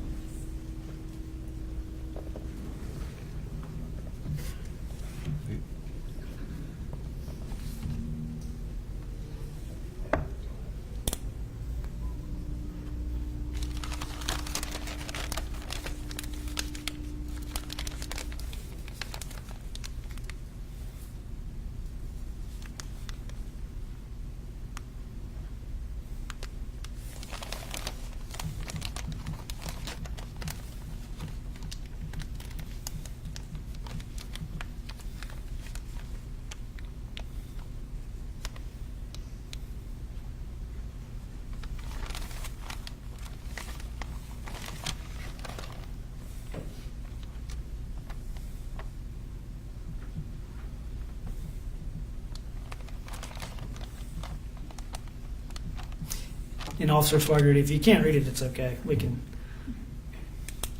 It's a no-go on that. All right. And Your Honor, at this point, I would move the ammunition that's sealed in the evidence bag as the state's next exhibit. Exhibit 5. Thank you.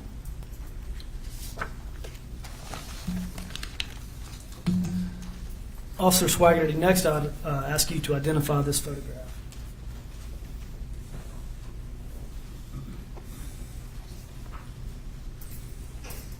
Is that you in the photograph? That's me? Is that you standing in the defendant's hotel room? Yes, Okay, and is this the same photograph on the screen that you're holding in your hand? it is. And what are you doing in this photograph? Taking ammo out of a purse.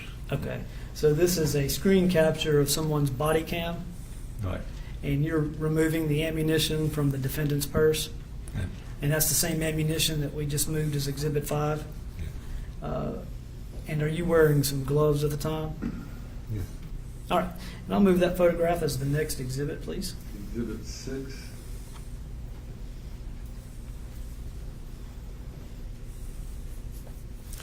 Officer Swigert, you've testified that you collected ammunition, collected some marijuana, is that correct? Yes. Did you collect any needles, Yes. like hypodermic needles, Right. and drug paraphernalia? Correct. Thank you. Now, at some point in your interaction with the defendant, did you ask her for a photo identification? Yes. And did she provide you with a photo identification? Yes. All right.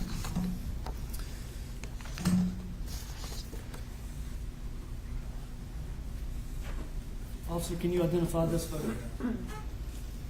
Yes. What is that?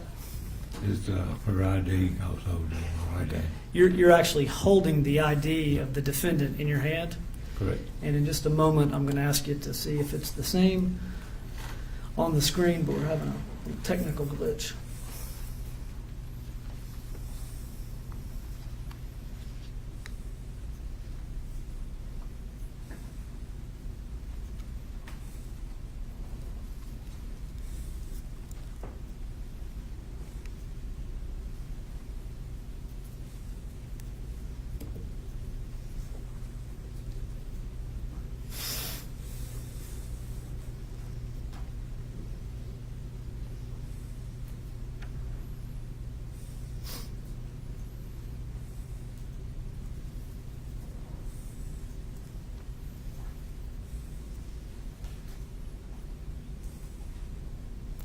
The other photo.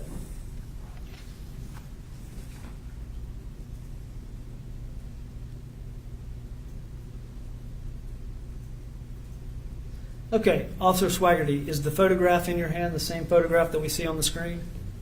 Yes. And this is the defendant, Erika Castro-Miles, photograph ID. Yes. Thank you. I'll move that photograph as the next exhibit, please. Exhibit 7. Officer Swaggerty, can you identify this photograph? Yes. And is it the same photograph that we see on the screen? It is. And is that the defendant, Erika Castro-Miles, with her photographic ID in her what appears to be right hand? Yes. All right, and I'll move that as the state's next exhibit. Exhibit 8. Did the defendant report to you that her vehicle had been stolen? Yes. Okay. Did you observe or ask if the defendant had any injuries from the assault? Yes. And what did she say? She said the bruises was from having sex with Mr. boyfriend there. Okay. So when you asked about her injuries, she said she had some bruises, Yes. but she told you they were caused from her having sex with her boyfriend? Yes. Okay. Did the defendant tell you where she had been the previous days before checking into the Midtown Inn and Suite? Said she was in Vermont and then came to Kentucky. So she said she went to Vermont and Kentucky. Correct. Okay. Now, did you obtain arrest warrants that day for the Stephen Wiggins? I did. And you entered those into a computer system, NCIC? I got dispatched to. Okay. And those arrest warrants, I guess, were for theft of a vehicle? Correct. And aggravated domestic assault? Yes. So those warrants became active immediately for Stephen Wiggins? Yes. Okay, thank you. And finally, officer, did you issue some citations to the defendant, Erika Castro-Miles? Yes. And what were those citations for? Possession of marijuana. Okay. And paraphernalia? Yes. And finally, Officer Swagger, can you identify these two documents, please? That document?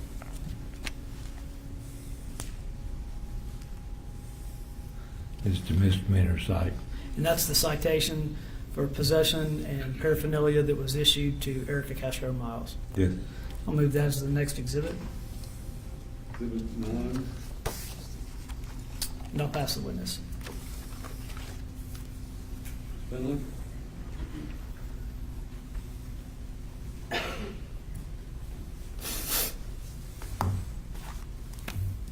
Now, officer, as you testified, you encountered Miss Erika here on May the 29th, 2018.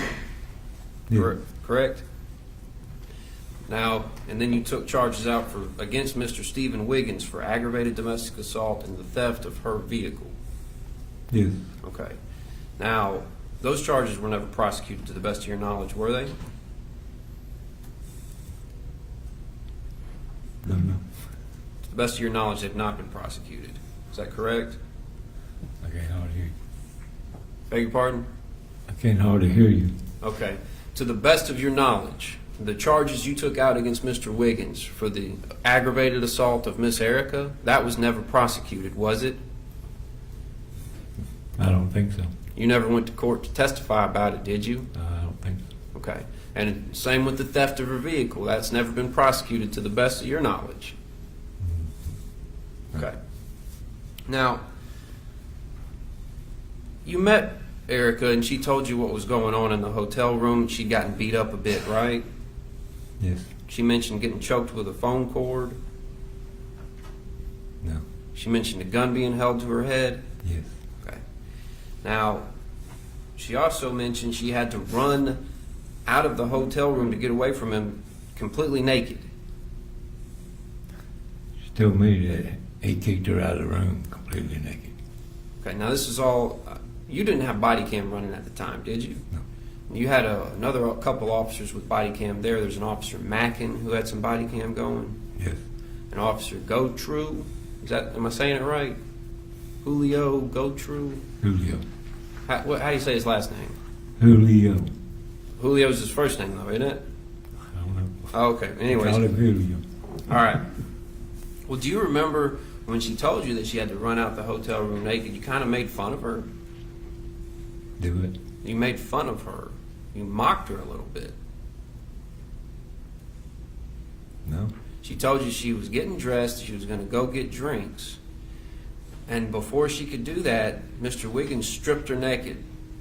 And she had to run out of there naked. And you said, oh, so you ran out to go get the drinks naked? You don't remember saying anything like that to her? No. Okay. Do you remember saying she must like getting beat up? No, she said she was saying that the bruises and on stuff was because of them having sex, and then it sounded like you liked it. And she was smiling. She said, no, I don't like getting beat up. That's on the body cam, isn't it? Have you reviewed the body cam? No? And she reported that she's had multiple abusive partners in the past, correct? And that's when you said, you must like it. I don't recall that. You don't recall that. Well, we've been shown some photos here. Let me show you a few too.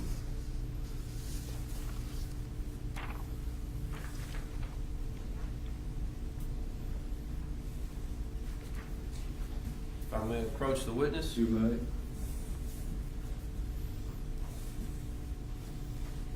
Now, officer, the photo I just passed you is a still shot from Officer Mackin's body camera footage, right?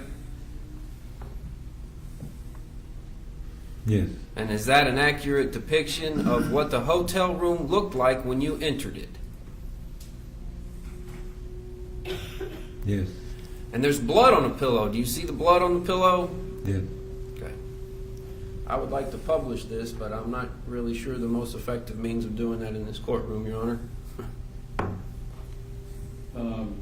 I'd like to make it an exhibit and then publish. My question is if normally we'd run it through the electronic screen, but if it's, all you have is a still photograph, we'll pass it to the jury and allow them to exhibit it. Thank Allow you. them to inspect it. Just take it, if you will give that to the clerk, please. We'll mark this the next exhibit in order, which should be 10, is that right? 10.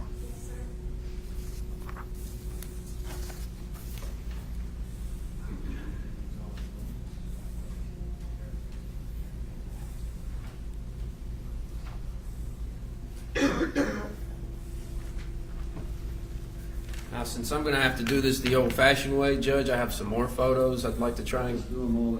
That's- Let's get them in and do them all as quickly as we can.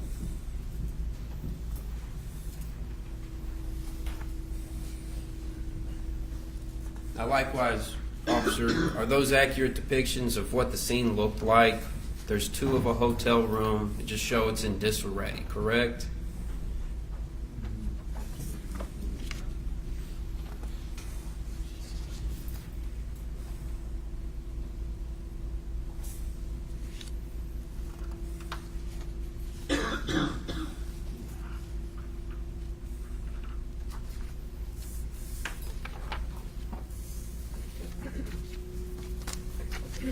Yes. Okay, and then the other two are Ms. Castro-Miles. She appears to be looking at the bruising on her arm, and she also, in the next photo, she appears to be looking over her shoulder. Do you remember her looking over her shoulder every few seconds when she sat on the stairs?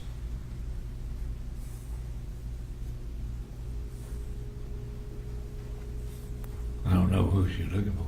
You don't know what she was looking for, but you did see her looking over her shoulder every few seconds, correct? That shot is. And that's the only way in and out of the parking lot of that particular motel, right?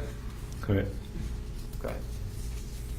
I could make these next exhibits, Your You're Honor? making them a collective exhibit. That's fine. Making them part of the collective exhibit 10, and this one will be marked as collective exhibit 10A, and will be marked as A, B, C, D, E, F.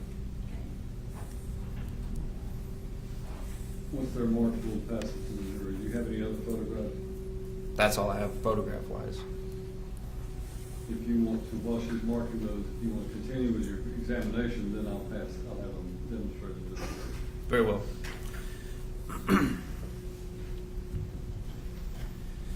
Now, you've been an officer for 26 years, you've said, correct? Yes.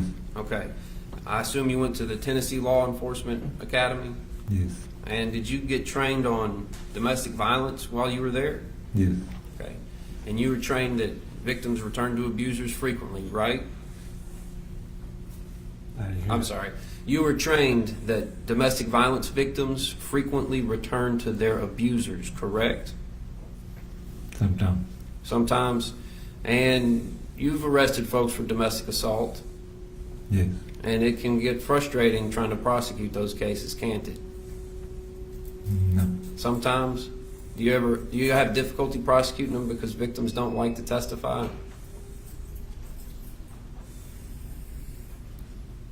No, always got convicted. You've gotten convictions on every single one of your domestic assault cases, That I can remember. except for the one with Stephen Wiggins in it. I don't know if we got that or not. Well, you just said you got everyone, but you don't even know if he's been prosecuted. But everybody else has been convicted, according to you, of your domestic assault arrests, right? Okay. Aggravated assault.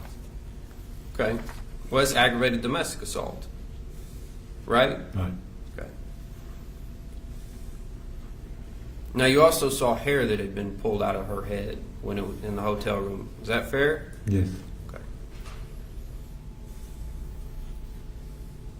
And you had to calm her down when you first arrived on scene, didn't you? Yes. Okay. Couldn't understand what she was saying.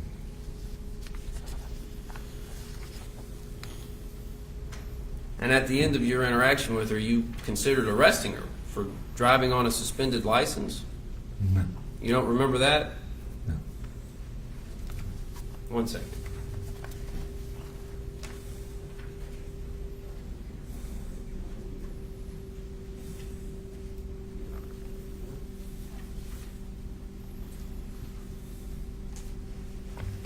Julio, right? That's what you called him? The other officer that was there with you? Yes. Or one of the other ones?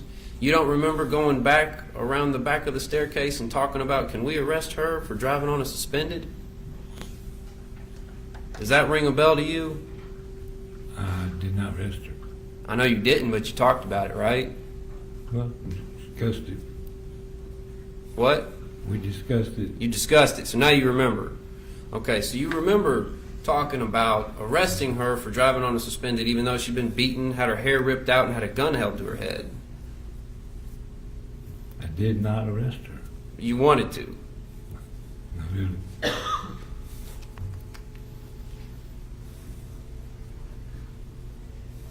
Finley, I have these marked. Do you want to pass them to the jury? Please.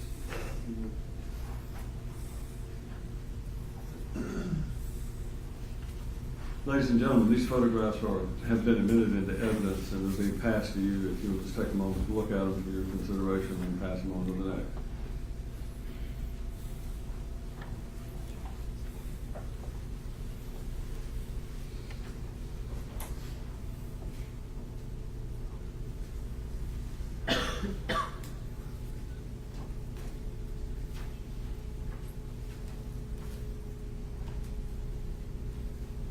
Might be easier if you just look at the first one and then pass it on to the next, and then that way we can move it along a little quicker.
Finley, are you going to have any other questions for this witness? I'm sorry, Judge, I would like to play Mr. Julio Butro's body cam footage, but I believe the state's objecting to that coming into this witness. I think it would be the most efficient way to do it, but Well, and I don't have that on disc. I have to have a thumb drive. if it's the body cam from a different officer's footage, body cam, it's footage from a different officer's body cam, then that officer would necessarily. Judge, so we have released Mr. Julio Bertrand from our subpoena, but if he wants to play it through Officer Flaherty. Did you pull that up? I might have it on thumb drive. Yeah. Oh, that's. Yeah, I would like, Your Honor, please the court, I can burn a copy of that or put a thumb drive in evidence as a late file exhibit. But I can get that done tomorrow morning. Judge, we can take care of that for Mr. Finley. I mean, we'll play it, burn the copy. Well, the state's cooperating to allow you to play it and then make a copy of what they have there, so that shouldn't be a problem. Thank you. And for the record, this is the body cam footage off of the body cam of Officer Julio, is the only name we've got identifying. I've been pronouncing his last name is Gotru. I don't know if that's wrong or right or. Yeah, misunderstood. Was Julio what y'all call this guy? So, but yes, Your Honor. It's, Judge, it's on the body cam, you'll be able to. We'll be able to identify from the body cam language, but Well, at least at this stage, we'll call him Julio until we find out what his real name is. I'd spent some time in Louisiana, so I thought it was a Cajun name or something like that. Is it? Julio Gotro. It is Julio, Gotro.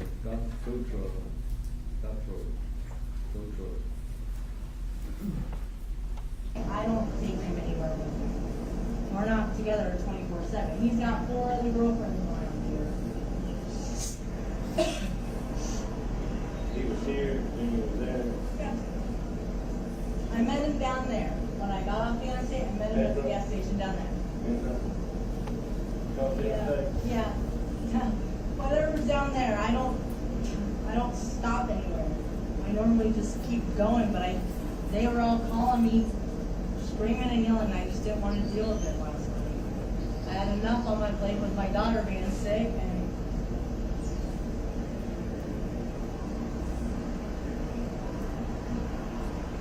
It's not the first time we've been here. no, this is the first time I've been here. Ever. Ever.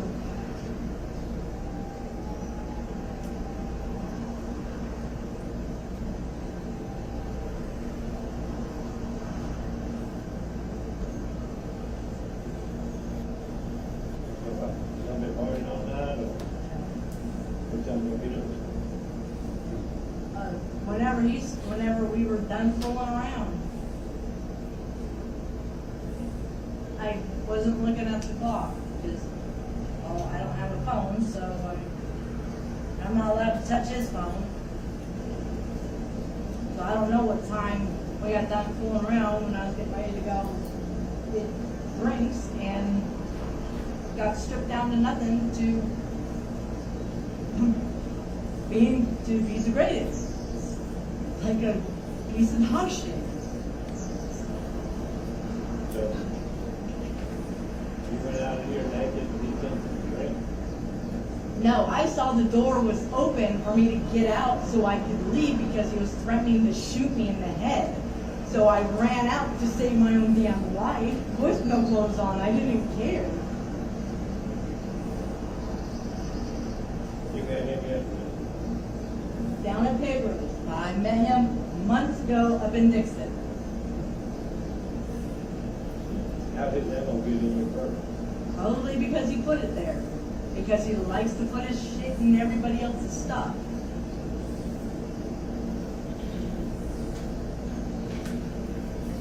You could probably go through that bucket and find half of those clothes are probably his when his bucket's way over there. And I'll probably find half of my clothes over there because for some reason he thinks we don't, I don't know what he thinks. He was down at that gas station with all his clothes and stuff? No, mine were in the car.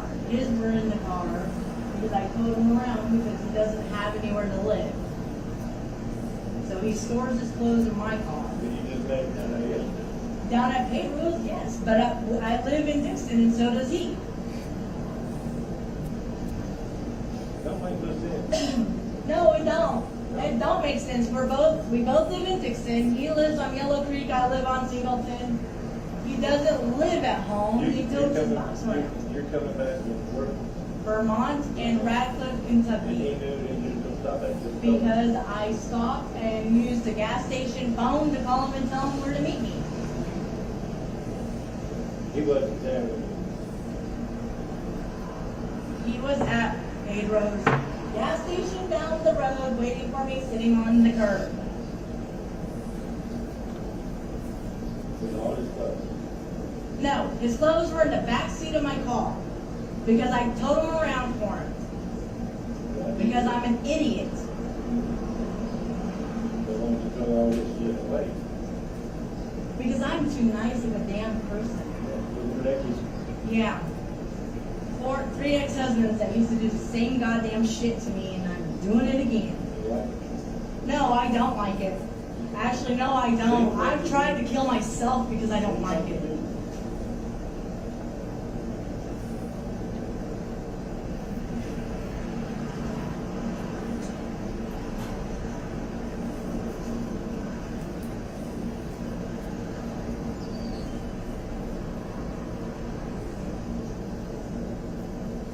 Why you drive around with no license?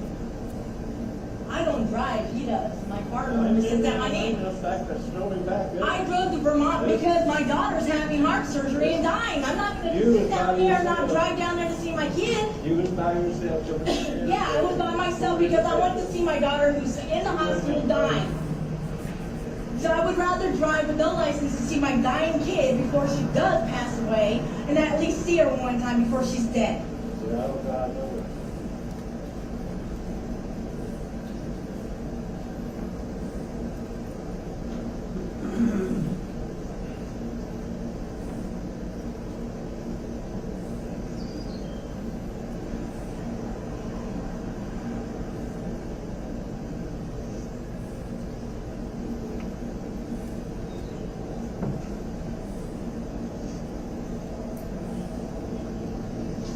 Right back.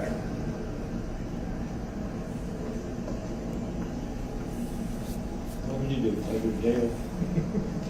I mean, the guy took her car Yeah, without her permission. Yeah. I don't know. I mean, you found Either one of that. them had Yeah, but you didn't see her driving. She says she doesn't want one of them found marijuana in there. It's up to you. Should I charge her with it?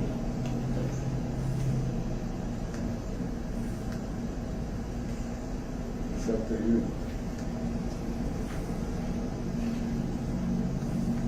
I mean, what I would do is get warrants from him for the assault and taking her car. That's what I would do. If you want, you can write her a citation for the paraphernalia, whatever you found. Huh?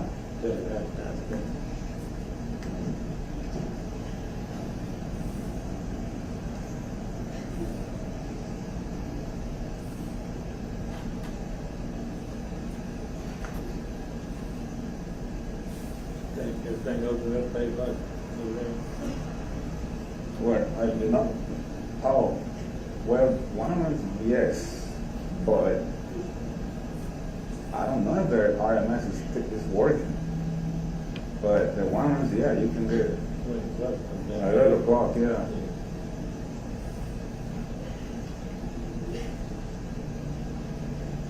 That's what I would do.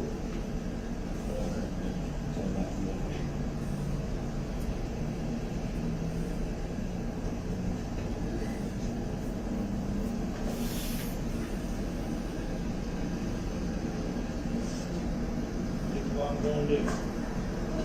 Write this out there. Let's go. And I'll go back to you. I got one come in. Go to your vehicle.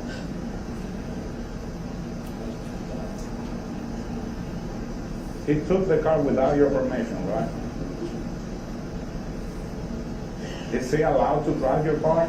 Only when I did it. He has no license. That's the first I do. Your wife don't even have insurance. Tags not ready. You come around the title. No, I got my title back from my nanny. Because I was ready to do it all the way to make sure I had all the people.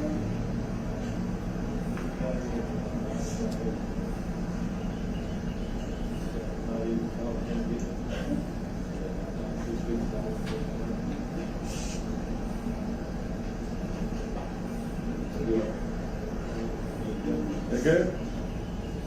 I saw a blue car, a car with blue lights on Highway 7 in my way here. I'm like, what's going on? I don't know. I didn't stop because I was on my way.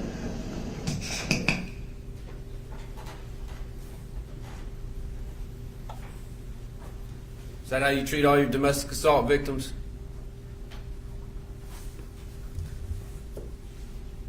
What's the question? Is that how you treat all your domestic assault victims? Everybody's different. No more questions. Redirect.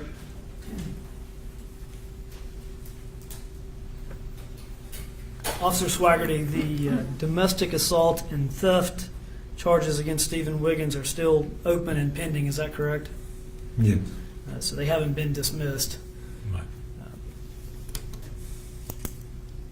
Did you observe any injuries on the defendant's neck from a phone cord? No. No. But did you hear her say in the 911 call or to anybody that she had been strangled with a cord? I didn't hear that part. Okay. And you didn't observe any injuries around her neck? Only injury she says was on her was from having sex with Okay. Mr. Thank you. That's all. Rick Ross? Nothing based on that. Thank you, officer. You may step down. You have another short witness. Video through the next witness in 18 minutes. And we'll have some questions.